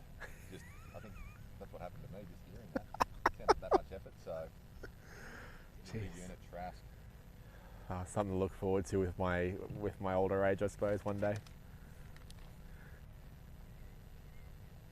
Big and strong Cameron Trask gets into the pitch again. This time McGiffin does find the gap on the offside, but there is a sweeper out there and it's just the single. So Sam Truloff will get his first look at Cameron Trask. I'm excited to watch Sam Truloff bat actually because, you know, you hear about guys like him and the amount of shield that he's played, and it's sort of having players of his caliber in this competition just really adds, you know, credence to the competition, gives it some identity, I suppose. That must have been quick. That caught Truloff by surprise, didn't it? Yeah. He was looking to sort of nearly half paddle that around a square leg, and it really caught up to him very quickly. Real quick. Yeah, I think Sam Truloff was one of the Dingoes sort of blokes or players that they were looking really hard at come the auction, and I think they paid a pretty premium price for him as well. So might have been one of the highest paid, or not paid, but yeah, one of the guys that went for the highest amount in the Dingoes squad. So. Well, hopefully it's money well spent for them. He's a high quality player. I would imagine he would be, in terms of credentials, one of the best batters in the comp. So if they can get value for quote unquote money, that'll be excellent. And really good over there from Trask. Only that sketchy boundary really. It's 6 runs from it otherwise. Yeah, a little change up there at the end there, Bo. Sounded like a big effort ball, but certainly came out of the hand a lot slower. Again, variation key, and a little change up there from Trask. I think, yeah, caught McGiffin just a little bit unawares, but we have a new bowler. Looks like it might still be Ibsen. Oh, is it? Yeah. Apologies. So he's bowling 3 overs consecutively at this end, at the old Toowoomba Road end, and so he's bowled the second, which wasn't his best over, the 4th, which was catastrophic for the Darling Dingoes. What will the 6th over bring?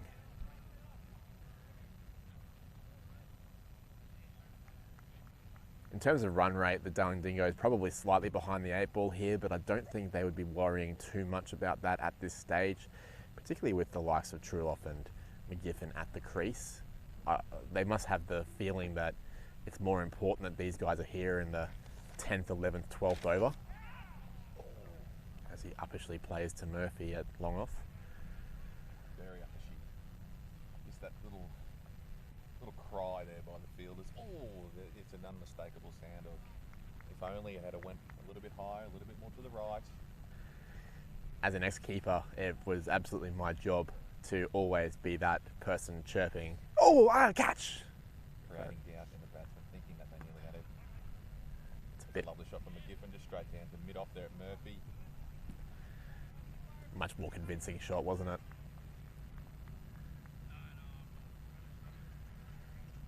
The field's a pretty standard 2020 field outside of the power play here. A lot of fielders back on the leg side, trying to protect any sort of cow corner slogs, which I don't think will be Truloff's go, as you see him just sort of prod one to a shortish third man there for a single. A a player of his class doesn't need to be playing the big shots at this stage. It's more incumbent on him to be there towards the end of the show, as McGiffin plays a short and wide one outside off to the offside sweeper there for a single. Lovely throw in there by our sweeper.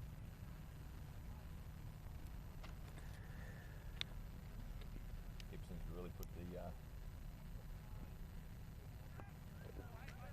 he's really tightened things up here. It's been a really good over to this point. They're doing a great job here, the Magic, and understandably, maybe McGiffin and Trulip are just trying to steady the ship, work their way through their innings.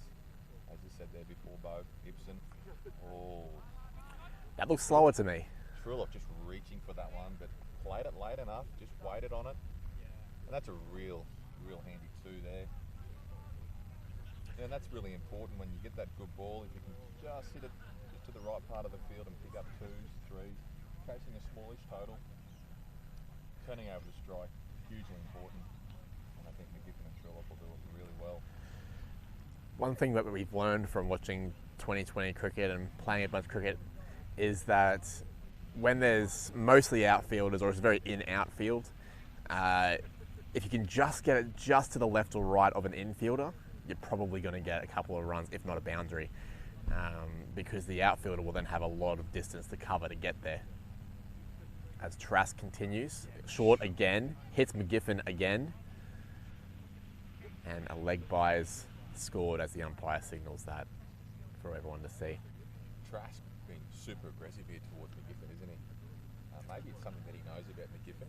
Clearly he's been a number of short balls in McGiffin's rib cage, getting up into around his throat, so maybe there's a slight weakness there, something that we'll be unawares of.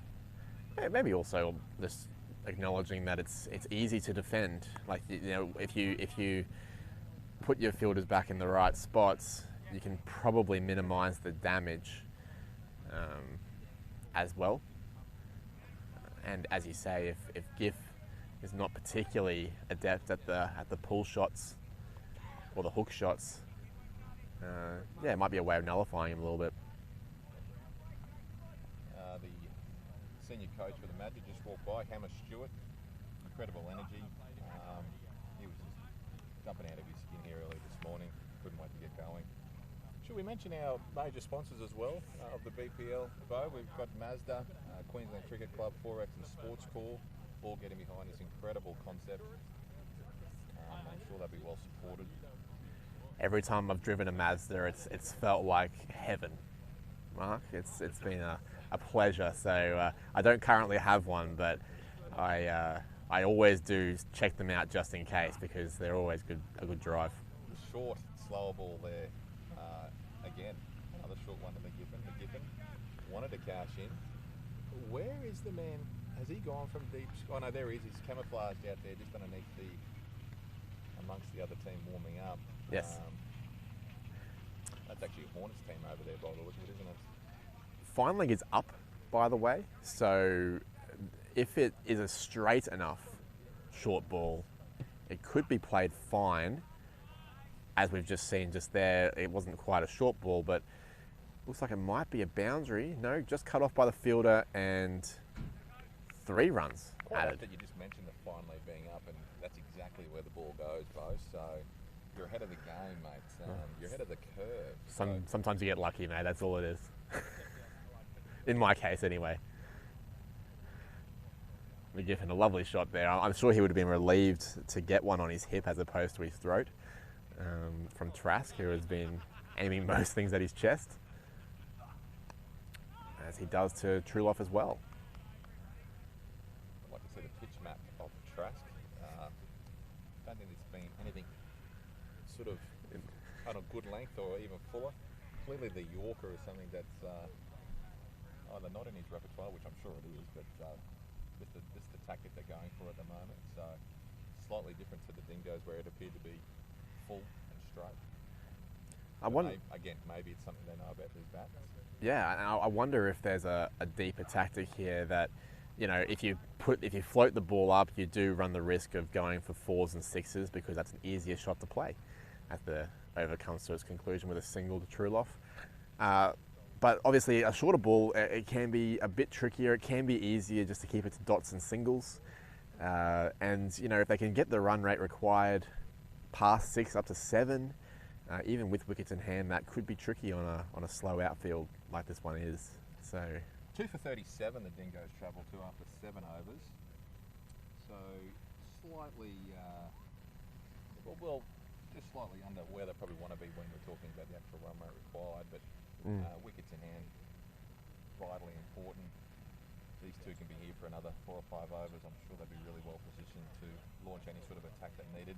Ibsen bowling out his 4.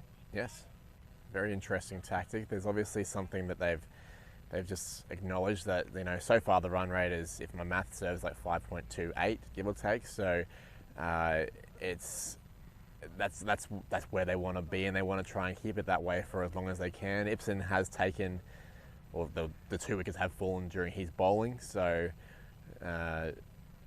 hoping priority numero uno would be try and get that wicket, but if not, let's try and concede no more than 7 runs off this over. Less if possible. Lovely shot there from McGiffin down the mid-off to Darcy Murphy. Clearly got a great arm on him and they've respected that, just looking for 1. It was Murphy that committed the run out earlier, wasn't it?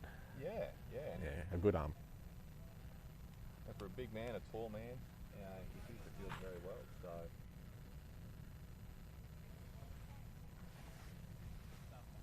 So for those that aren't unaware, the Brisbane Premier League, first time brought to Australia, started in South Africa many years ago as Giffen. He punches that one to cover.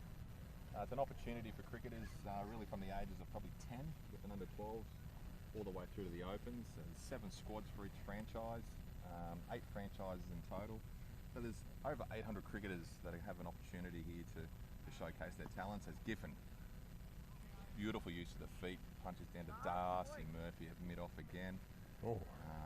Wonderful opportunity, especially for the younger players to wear the coloured clothing and be part of this sort of somewhat carnival atmosphere. So I'm sure it will keep all kids interested in cricket even longer, which is probably the main goal, to create a wonderful experience. And there's even which is really important, an under-19s female competition as well.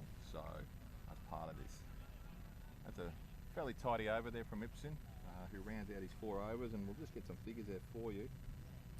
Whatever they are, they're tidy. He's kept it pretty tight. Apart from his first over, he probably leaked about 7 or 8 runs off that one. But aside from that, he's been really, really strong, as you'd expect from a guy of his experience and pedigree. Yeah, left arm orthodox bowler in T20 cricket, I think is something great to have in your arsenal. So Mm-hmm. we're able to just create that different angle. And Ibsen, let's see if these figures are updated. Yeah, 4 overs, 1 for 18. You'll take that. Absolutely. Plus the run out of his bowling too. We have got a change at the clubhouse end. It's that unmistakable lanky figure, Darcy Malman Murphy, who's coming back in. He bowled his 2 overs, none for 9. It's a real sign of the Magic to put back their strike bowler back on. Possibly the Dingoes' 2 best bats, I'd say both. Batting 3 and 4. Oh, slow ball straight away from Murphy.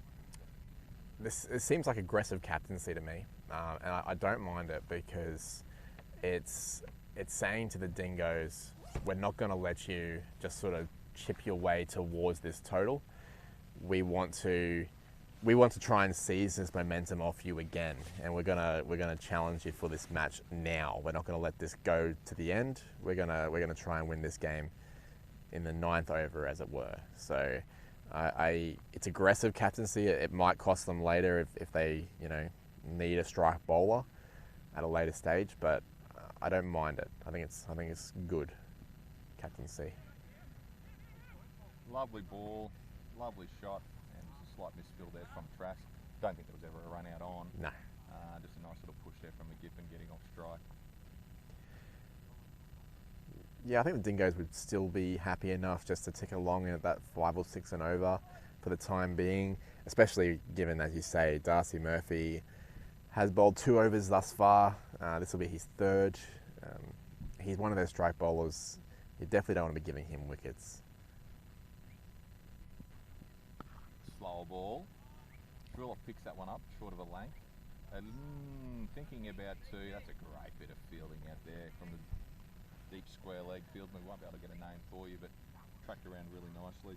Yeah, 2 became 1 there. A really fantastic effort. Probably moved about 20 metres, 20, 25 metres to cut that off, get the throw away quickly, and it was accurate enough that McGiffin didn't want to take on the arm. But he does take on the cut shot to the sweeper out in the offside, and there's another single. I feel like this match is, you'd still probably be backing the Dingoes in at this point. You'd probably say they're probably just still slightly ahead with the class of player they have out in the middle. But I feel like this game is not far away from being really, really in a stalemate if there's another wicket soon. It would bring to the crease one Blake Eddie Marr, nickname of Eddie, I'd like to know why. Who's clearly a free spirit when it comes to batting by the sounds of it, so maybe that's a reason as to why Trilloff and McGiffin are not taking too many risks at the moment, knowing that they've got some big Arsenal coming out, so no pressure on Blake, of course, but I'm sure he'll be up to the task. Murphy around the wicket now to Trilloff, tucks it off his hip. They'll look for 2 here. Should get it. Trilloff looks quick. It's funny, isn't it? Shorter people always look quicker. There's like David Warner, you know, like I'm pretty sure David Warner's not the fastest dude in the Australian team, but he looks the fastest, you know. Yeah, like, I think there's some stuff around David Warner. They do say he's one of the better runners between wickets purely because of his aggression. Like, you know, he's an aggressive runner between wickets, isn't he? He looks, he's got arms and legs, and he just looks like a little pocket rocket, doesn't he? So Murphy around the wicket, 1 bounce to the cover fieldsman there, Trask. it's a nice shot for no run. Again, no boundaries in that over. Again, just a handful of signals and a 2. So the Magic will be quite happy with what's happening here, but clearly they are looking to create even more pressure with the wicket. Now, who will be actually bowling here? Is that Chris Abbey? He's a spinning option for them. He's wearing the number 23, so it will be Chris Abbey. Sandgate Redcliffe product. You know much about Chris at all, Bo? No, I never come across Mr. Abbey, but I know that he comes from the same club as Mitch Swepson and Bryce Street. A couple of very fine Shield level cricketers for Queensland. So if he's picked up any tricks and tips off, it looks like he's a wrist spin bowler here. If he's picked up any tricks and tips off Swepson, he'll go all right. He has the same sort of setup as Swepson. He's got the towel in the back pocket. He's got the skins on. He's even got that familiar flick of Swepson with that flick up, you know, before he bowls, you know. Maybe it's a common trait of a leggy. Well, that's short. And put down by the number 5 that's Callum Stitt for the Morton Magic. That's a chance. It really shouldn't have been, frankly. That was a short warm-up ball from Abbey. Giffen, I'm sure, would have been looking to come more towards mid-wicket, whereas they're a gaping hole out here.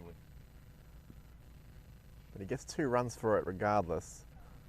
It's a bit fuller, maybe a bit sharper as well, and taken for a single. Much safer shot there for McGiffin. The umpire's doing a great job out here. Umpire Jeff and umpire Steve.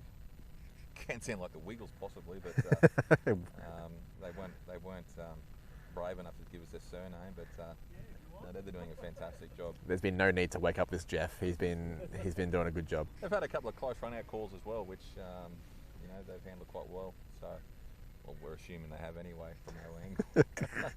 Yeah, they're probably having like the worst game of their career. We're like, yeah, they're going good. If they stay out of the limelight, I'm sure they'll be happy as McGiffin just tucks that one off his leg to square leg. Takes on Webster nicely. Good hands from Schubert at keeper, but good running and 2 runs scored. So a couple of 2s, a 1 and another 2, so a handy over here from the Dingoes. Yeah, it looks like Abby has been not particularly confident with the idea of throwing the ball up there. He's wanting to get it into the pitch, just try and keep it nice and straight. I think he'd prefer to concede singles and twos compared to boundaries, obviously. And that seems to be the way that he's trying to bowl. There's another short one. McGiffin this time doesn't hit it straight to Stitt and takes a single right in front of us there. Look at the mid-on, mid-off, and we'll call that definitely a cow corner, and then a deep square leg. So no one on the boundary except for the mid-off on the offside. So obviously targeting the pads, targeting the wickets. Possible two, sent back. And that completes the over. I think about 8 runs off it, if memory serves. Yeah, they'll be happy with that over the Dingoes, I think, Bo. They were sort of, say not struggling to score, but haven't. I think it's nice to be able to score 7 or 8 off and over, especially without a boundary. But who have we coming here? They've taken off Murphy. That will leave him 1 over, I believe. Looks like Preston White. Preston White. Known for his big hitting. I've seen some of the highlights on Lee Drennan's That Stumps during the 2020 season, and he was lighting up that tournament at various times. Didn't quite get to go off today. On the broadcast we didn't see him at all, but he did hit a 6. Bowled his left arm mediums. It's short and wide. Should just be a single for Truloff. Looked to be a little warm-up ball there, didn't it? Yeah. And well fielded there by Jed Wilson. Yeah, I don't think Preston would want to keep the deliveries there if he had the choice. I think he'll want to probably mix up he's not the fastest bowler, Preston, but he has a lot of experience. So I think he'll be looking to mix it up and deceive the batters as much as possible here, as McGiffin just works it to a short fine leg. Score just ticking over nicely here for the Darling Dingoes. Again, they still got 2 wickets down after that fairly catastrophic over from Brad Ibsen. They've seemed to have righted the ship here with the skipper and their most experienced batters, Sam Truloff, out there as well. Although I may have just he's cleared the infield with a lofted cut shot, edgy, very edgy, and he's got 2 runs. As the ball is collected by Darcy Murphy and Cameron Trask. 2 runs there. It's uncharacteristically unsafe shot from Sam Truloff, just as I was talking about how safe he's been. Preston White, again, short outside off. Probably wouldn't want to do that too much. Yeah, the Dingoes 2 for 60 in the 11th over, so bang on target with the run rate. Without sort of getting into the decimal points, Bo, which we won't. Can't work it out that quickly. That's great running. That's quite a relatively easy single there when possibly it shouldn't have been, Bo. Yep. That's just a nice soft hands from Truloff into that short third man, and Murphy, probably, the tallest man on all fields at the moment. I thought you were going to do a Gus Gould there and call him the tallest man on the planet. But alas, he could be. He may well be. A good effort from Schubert there. Looked like there was a tiny little edge on it as well as on the pad, which slowed the ball down. Murphy is giving chase and will get 3 for his efforts there. McGiffin. We've got one of the co-founders, Nick Fitzpatrick, here. I'm not too sure how much coffee he does drink, but I'm sure he's drunk a fair bit the last couple of months. But to get this particular wonderful concept off the ground with all the hard work, himself and Joel and his team basically. So well done to Nick. I'm not too sure if he wants to slide into the comm box at any point for a quick chat. Can you imagine the hard work that it would have taken with all the COVID shutdowns and lockdowns? And here he is. He's jumping in. This is Nick Fitzpatrick. G'day, Nick. Fitzpatrick, ladies and gentlemen. You have to speak quite loud in this one. I think, Nick, it's a little bit faint, but you've got that raspy voice. Yeah, no worries. I've got a nice deep voice. Yeah, just got a nice deep voice. Boys. Good job on the mic too so far. Loving it. Thanks. I don't know what the score is over here. What do we got? It's about 2 for 60 odd, and the 11th over's just ticked over. Chasing 117. Yeah.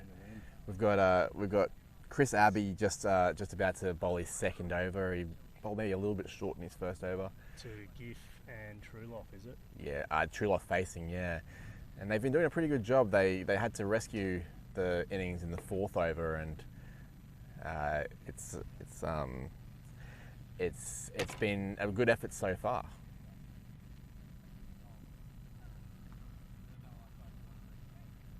As Truloff plays away to the cut shot. Punches one out to the sweeper. What's we were talking earlier about the genesis of this idea, which came from South Africa. Is that correct? Yeah, correct. So some of our partners based over in South Africa, they've been doing this model over there for about 11 years now.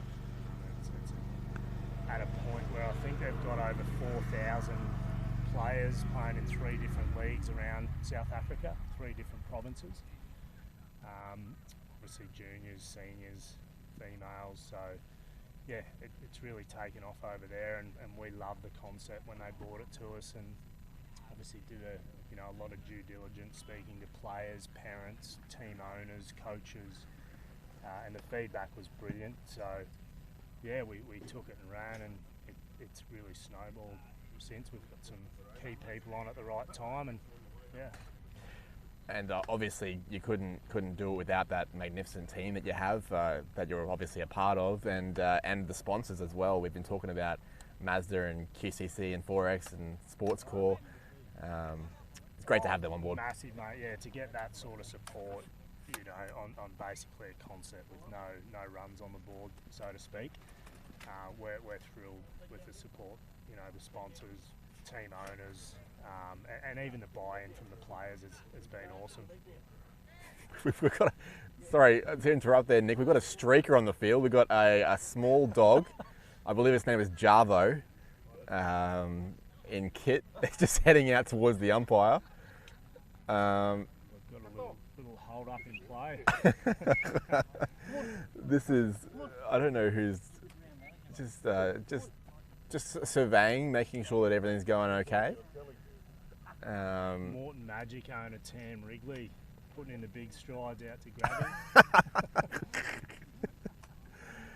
Moving well, actually. Oh, no, the dog's away. See you later.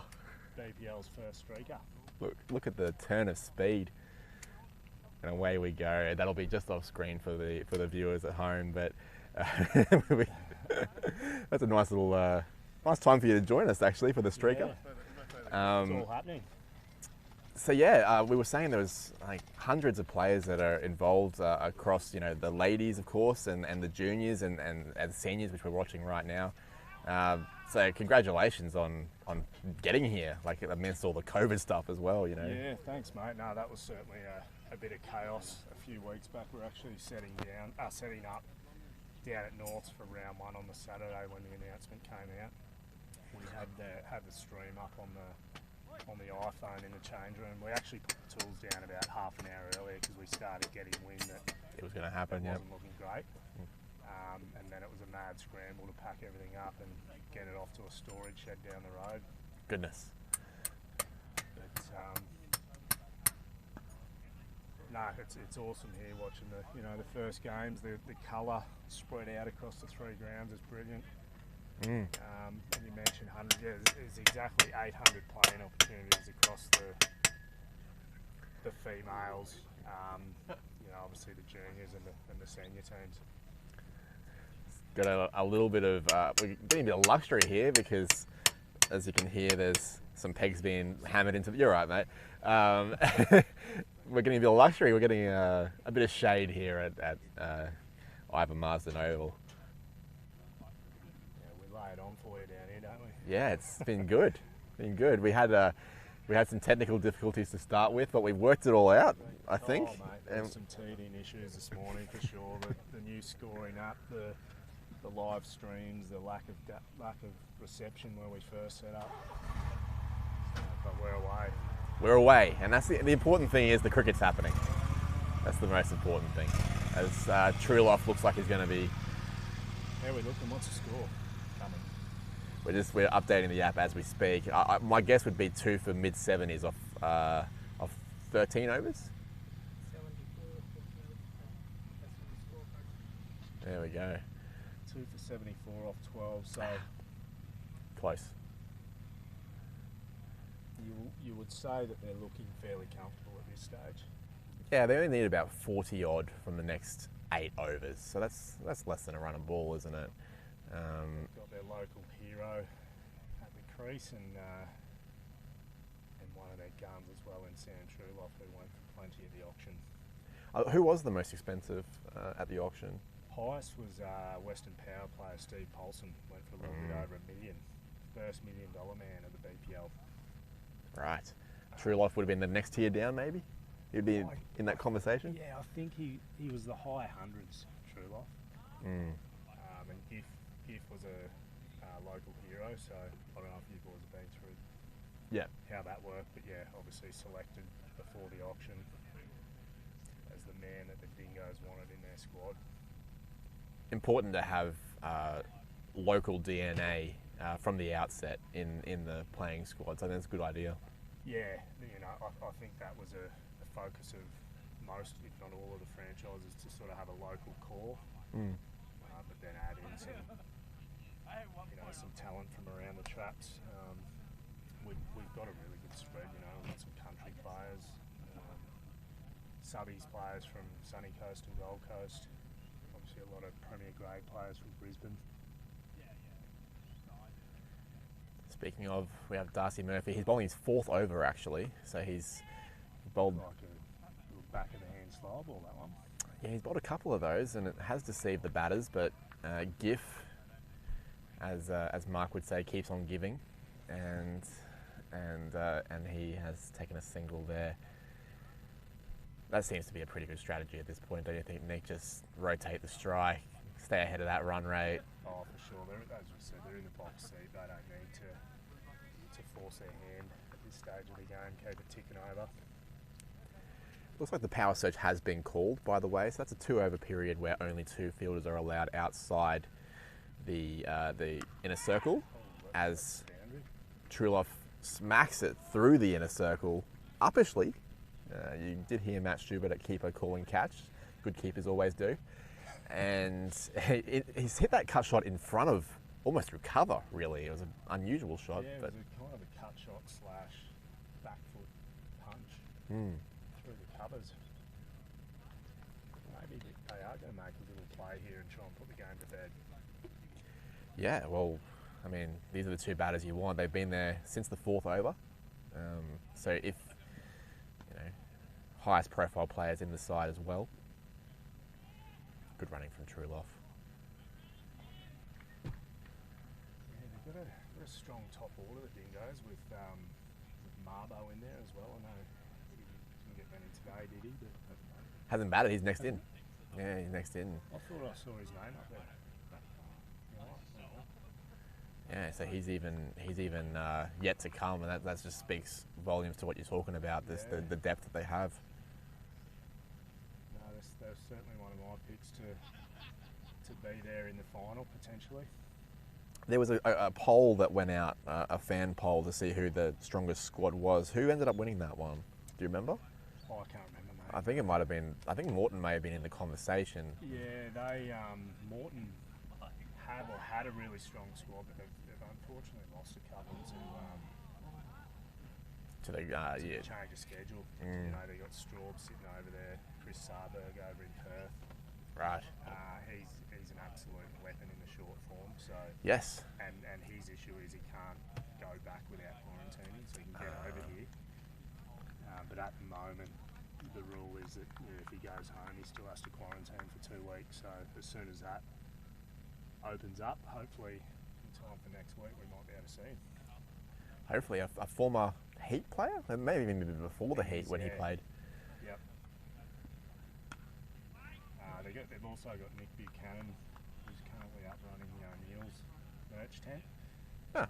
He bowls absolute rockets, and he's just struggling a little bit with a minor injury, so hopefully they get to deploy him. Big, tall Nick Buchanan. He played some big bash as well, hasn't he? Or he's been part of the squads at least. Yeah, he has. He's played a few games, I think, for the Heat. He's had quite a troubled career with injury, in and out a lot. So doubt he would have played more, I think, at the top level.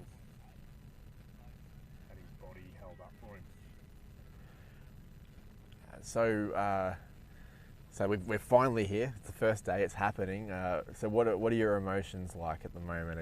Is it like a mixture of relief, joy, nerves? Like, how are you feeling? No, well, I haven't had too much time to think this morning, mate. It's been flat stick with WhatsApp groups for the scorers, commentators, match managers.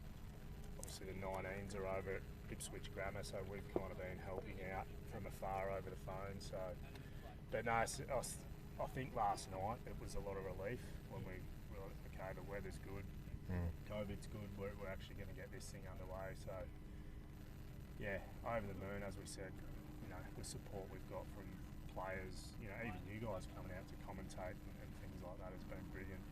So, looking forward to a beer tonight to celebrate. Well, speaking for Mark, and I'm sure he would agree, we're just happy to be here. It's fun to be a part of as Cameron Trask comes in. He has been keeping it sort of a length most of the time thus far today, and he just got hit for 4 by Truloff before that single there. Very nice. Sweeper out there now. Yeah. It's still a surge, isn't it? 2 out, yeah. Yeah, still this is the second over of the surge, so after this over the fielders can go back out. I'm not sure if there'd be much point in having too many fielders out, because really singles win it from here for the Darling Dingoes.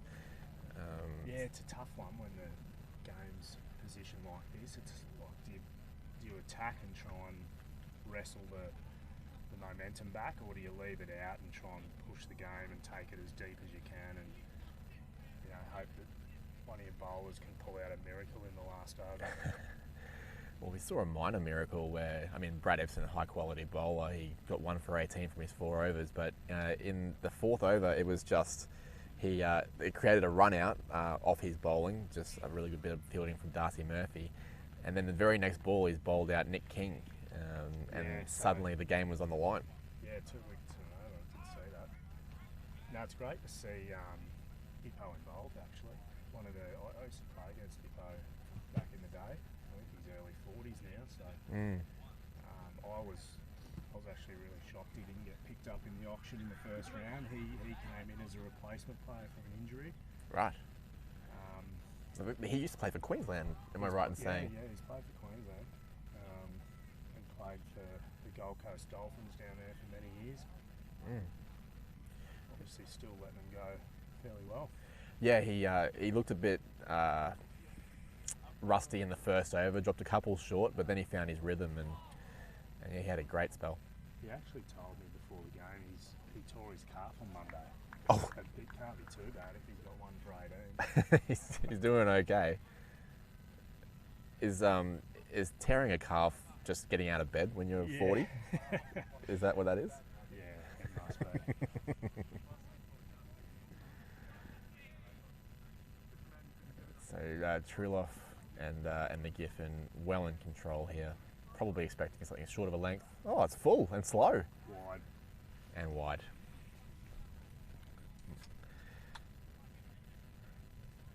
Trasky bowled. This will be his, I believe, his 3rd over. He bowled 2 earlier, and I think that last ball may well have been the first one at a fullish length. Most of the time he's been trying to... away at a length, back at the length, has he? Yeah, he got hold of McGiffin a couple of times on the chest or on the hips. Oh, he pinned him, did he? Yeah. There's another wide. Down the leg side, back of the length. Just, I feel like this game's starting to slip really quite firmly away from the Morton Magic here. It's going to take something pretty special from them. They've used up all of Brad Epson. They've used up all of Darcy Murphy, and this is the 3rd over of Cameron Trask.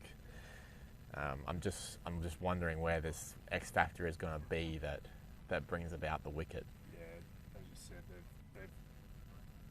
they've used their strike bowlers early on, obviously, to try and get back into the game. What do they need? Yeah, it's only about 30 odd now. A bit under 30 odd to win the game in 6 overs, 8 wickets in hand, Marbo in the shed. They're looking good, the Dingoes. absolutely. As we have Preston White. yes, he bowled an over earlier, a little bit short outside off, and was put away a couple of times there by the class of McGiffin and Truloff. He'll be hoping, obviously, to, at his pace, to mix it up a little bit and try and deceive the batters. He's a funny one, Presto. He's a bit of a Colin Miller. I thought he was bowling left arm orthodox, but he's bowling Neds today. Yeah, he's just mixing it up. I think he'd prefer the comparison to Gary Sobers, but Colin Miller will do. Had to get the blue hair on him, actually. That looked interesting. Not sure if he's still even got any hair left on his head, Presto. You can see a big shiner up the top there. Colour that blue too. I might leave you to it, boys. Thanks a lot again. Well, thanks for joining us, Nick. Appreciate it, and congrats on everything you've done so far, mate. No worries, thank you. Welcome back, Mark. Yeah, nice little breather there. For a bloke that's never commentated before, he seemed to be quite accustomed to the microphone in front of his mouth anyway, so well done, Nick. I'm sure we'll get to have another chat to him throughout the tournament, himself and Joel, and anyone that wants to come and have a quick chat that knows what they're talking about. Even if you don't know, come in and lend a hand if you want. So, Truloff gets one short, punches that went out to deep mid-wicket. Just a single. They look comfortable, don't they, Bo? Yeah, I was just saying to Nick, Mark, that it really looks like it's Darling Dingoes' game to lose here. They can afford now that the power play and the power surge are both finished. So Morton are throwing a few fielders back. There's a few gaps, as McGiffin just doesn't worry at all about gaps. He goes straight for the catering area for 6. One of the major sponsors there, 4X. The flags aren't blowing, it just gives you an indication of the conditions here. Not much wind around at all, but McGiffin just latched onto that one. That's a little blow to the Magic as the game slips away. Could be feeling like they're hanging on to razor blades and quicksand at the moment because it seems to be somewhat nearly gone. Yeah. Especially with the amount of overs left, batting left in the sheds. The risks that these two need to take are limited. So, and some of their strike bowlers are all bowled out. Darcy Murphy's bowled his 4, Ibsen's bowled his 4, Trask has bowled 3 of his 4, I believe. So we're looking at a situation where we really need they really need their part-time or lesser known players to really step up here and just have that one breakthrough might be enough just to send the wobbles through the Darling Dingoes, but you've got to start there. It's about 18 runs required off, what's that, 30, just over 30 balls, so. Comfortable, 4.5 and over. It's going to even be more comfortable because I think that's clear. Yep. That's a beautiful lofted mid-on stroke there from Stram Truloff. It's just showing what sort of class player he is. He just pushed his hands through that, didn't he, Bo? That would have absolutely hit us in the head where we were earlier. So I'm glad we've moved. Disappointed, mate. Might have been a chance for a crowd catch. So a crowd drop for me. So like, no gloves for you, mate. Yeah, I don't want to embarrass myself. So no, someone that did not embarrass himself was Sam Truloff and McGiffin. That over, they both hit 6s. Going really well. Just a quick update from the other ground. This score may not be completely up to date, but Northern Kings 5 for 94 in the 15th over, chasing 127. So requiring 30 odd there off the last 5 overs. So that game's definitely in the balance, especially 5 wickets down. They're starting to get into the tail, no doubt, as well. So that game appears to be well on the line. And if we just have a quick look at the under-19s while we're going, I've been playing at Brussels. The Marlins, Coastal Marlins, batted first for 120. The Gold Coast Wave Riders are 1 for 38. That game seems to be tracking a bit behind, if the app is correct.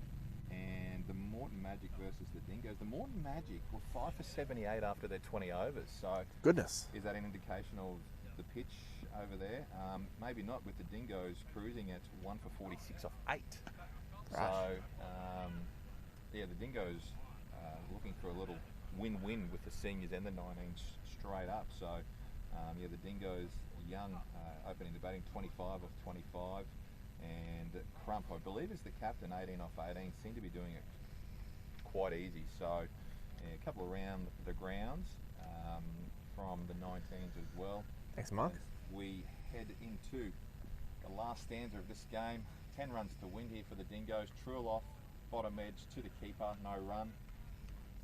This is Trust's last over, so he really this is a fairly obvious roll of the dice here for the Morton Magic. They need to use all their best bowlers while the target is still alive. They've done that, but the Darling Dingoes have been good enough. Yeah, 10 required, 4.4 overs left. Trill off be looking just to get bowled. Oh goodness, he'll be disappointed because a player of his class, he would have wanted to see this job right to the end. But alas, it looked like maybe an off cutter there from Cameron Trask, a bit of a slower ball off pace. Yeah, definitely off pace. You could pick that up from even where we are And at the rate that he bowls. Dare I say the commentator's curse yeah, was in play there. is that your first? First for the day. First of the day. First for the day. I'm not too sure if I've had it in any previous commentary stints, but the commentator's curse appears to be, yeah, it's always around, isn't it, Bo? It's alive and well. It's Yeah. alive and well. That does bring to the crease the very exciting Blake Marr, we mentioned before, scoring 100 off 35 balls. I wonder, yeah, just with the game, 10 runs to go, does he just throw the sink at it, Bo, or does he just try and get his campaign off to a nice easy start and just look at a not out score with, you know 20 odd balls to go, needing 10 runs? What do you do, Bo? Well, I don't know, because I'm looking at it from, like, Darling Dingo should get the job done. So from here, it's about tournament play to an extent. So do you just get the nice easy 5 not out, get your eye in, because the next game is the next time slot. It's about half an hour like after this game finishes. So, or do you finish the game as quickly as possible and get that extra 10-minute break?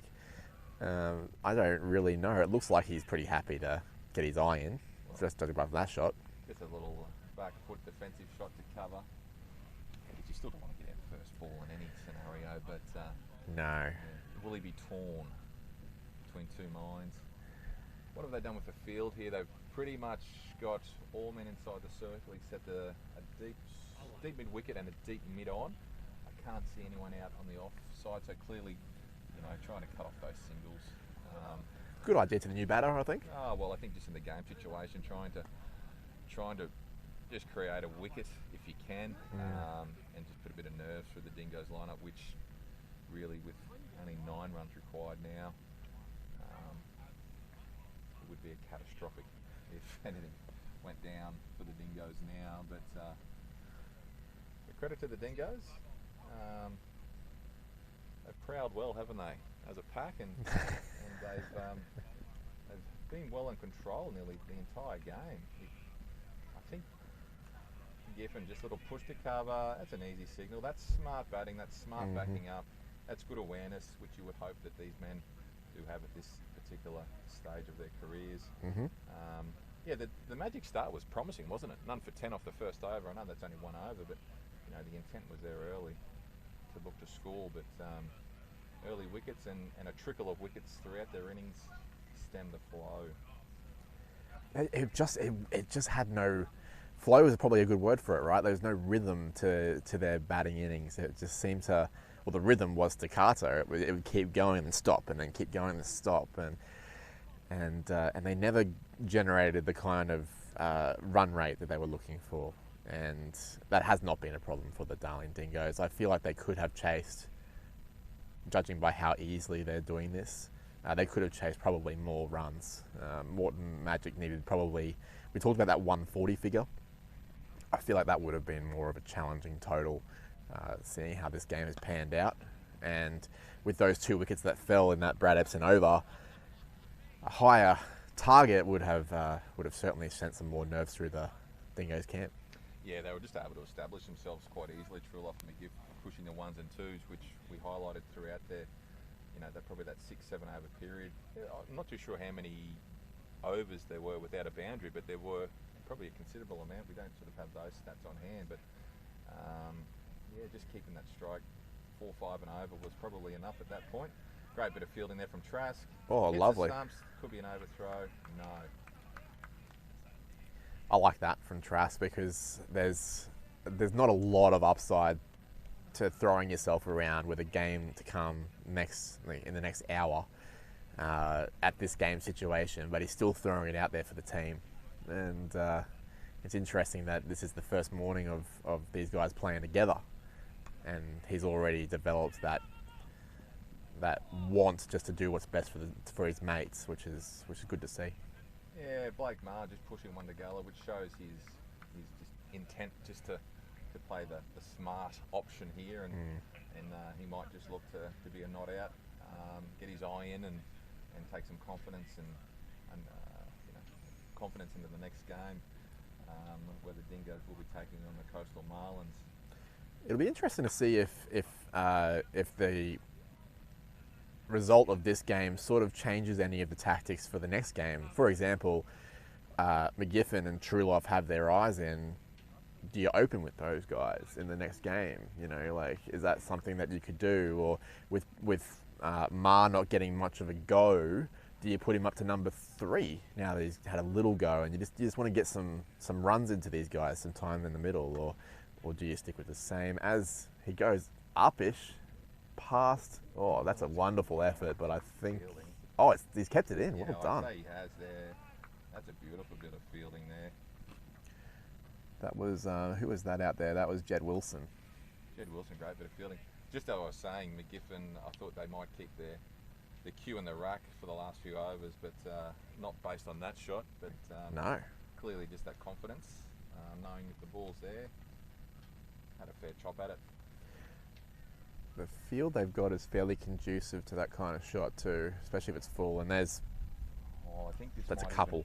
Does this tie the score up? No, it won't. They're clapping, so. No, I think the score goes to 115 or 116 now as we wait for that to be updated. 3 overs remaining. And that's game. People are shaking hands. Well, the app wasn't quite up to date where we were, though. The scoreboard says 117, boys. The scoreboard says 117. Well, that's great. So the Darling Dingoes have very convincingly finished the job here. Fitting that Steve McGiffin is the guy that finishes the job after his exceptional bowling spell earlier with those 3 wickets that we discussed earlier, and really steadying the ship. As he walked out to bat, there was chaos with 2 quick wickets, and he's very quickly turned the ship around with Sam Truelove and deservedly gets the job done. Can I say it? You can. Can I say it? Steve McGiffin, the gift that keeps on giving. I may have used that too many times already today, but yeah, a man of the match performance from their marquee player. 3 wickets and 45 off 40. Absolutely brilliant performance there from Steve individually wise, who also skippers the team. So you've got to admit that wonderful partnership there. You'd think Truelove, the way that they're batting, weren't going at a run of ball, but Truelove 41 off 35. Yep. So striking at 117, just with clever, smart batting, showing their experience. They've had ample first grade experience and rep stuff all throughout their careers, and it came to the fore. They went hard at it, didn't they? The Magic bow, they went hard. They put their strike bowlers back on with Darcy. They bowled Ibsen through, who was very tidy. Trask tried his heart out, but unfortunately that small total of 117. Yeah, probably 20 runs too short at this point in time, and just some clever batting and real smart run chase there by the Dingoes, and they take the points.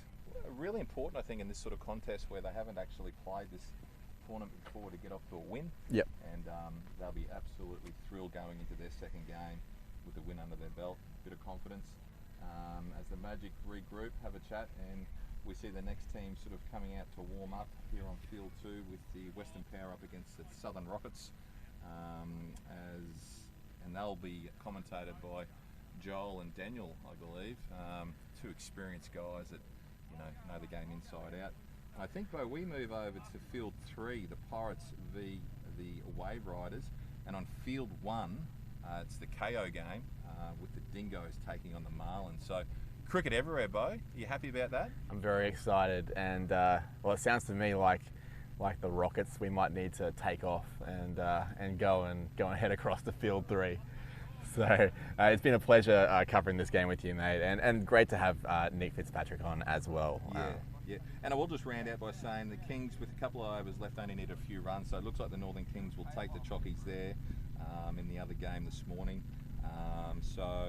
The Kings and the apologies, that might be the 19s. I think I'm looking at there.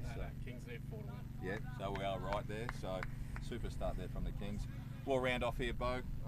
We'll join you back here, and we'll join you over at Field 3, or you can tune in and listen to Joel and Daniel for the Power V Rockets. Thank you, and see you soon.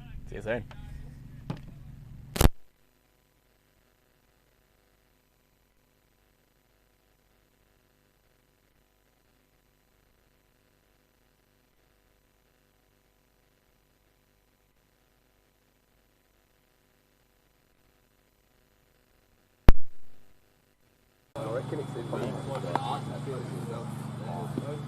So I bought this from home. There's only one microphone. Yeah. Do you have any sort of microphone? Like we didn't think we'd need to. I just wanted to have it too.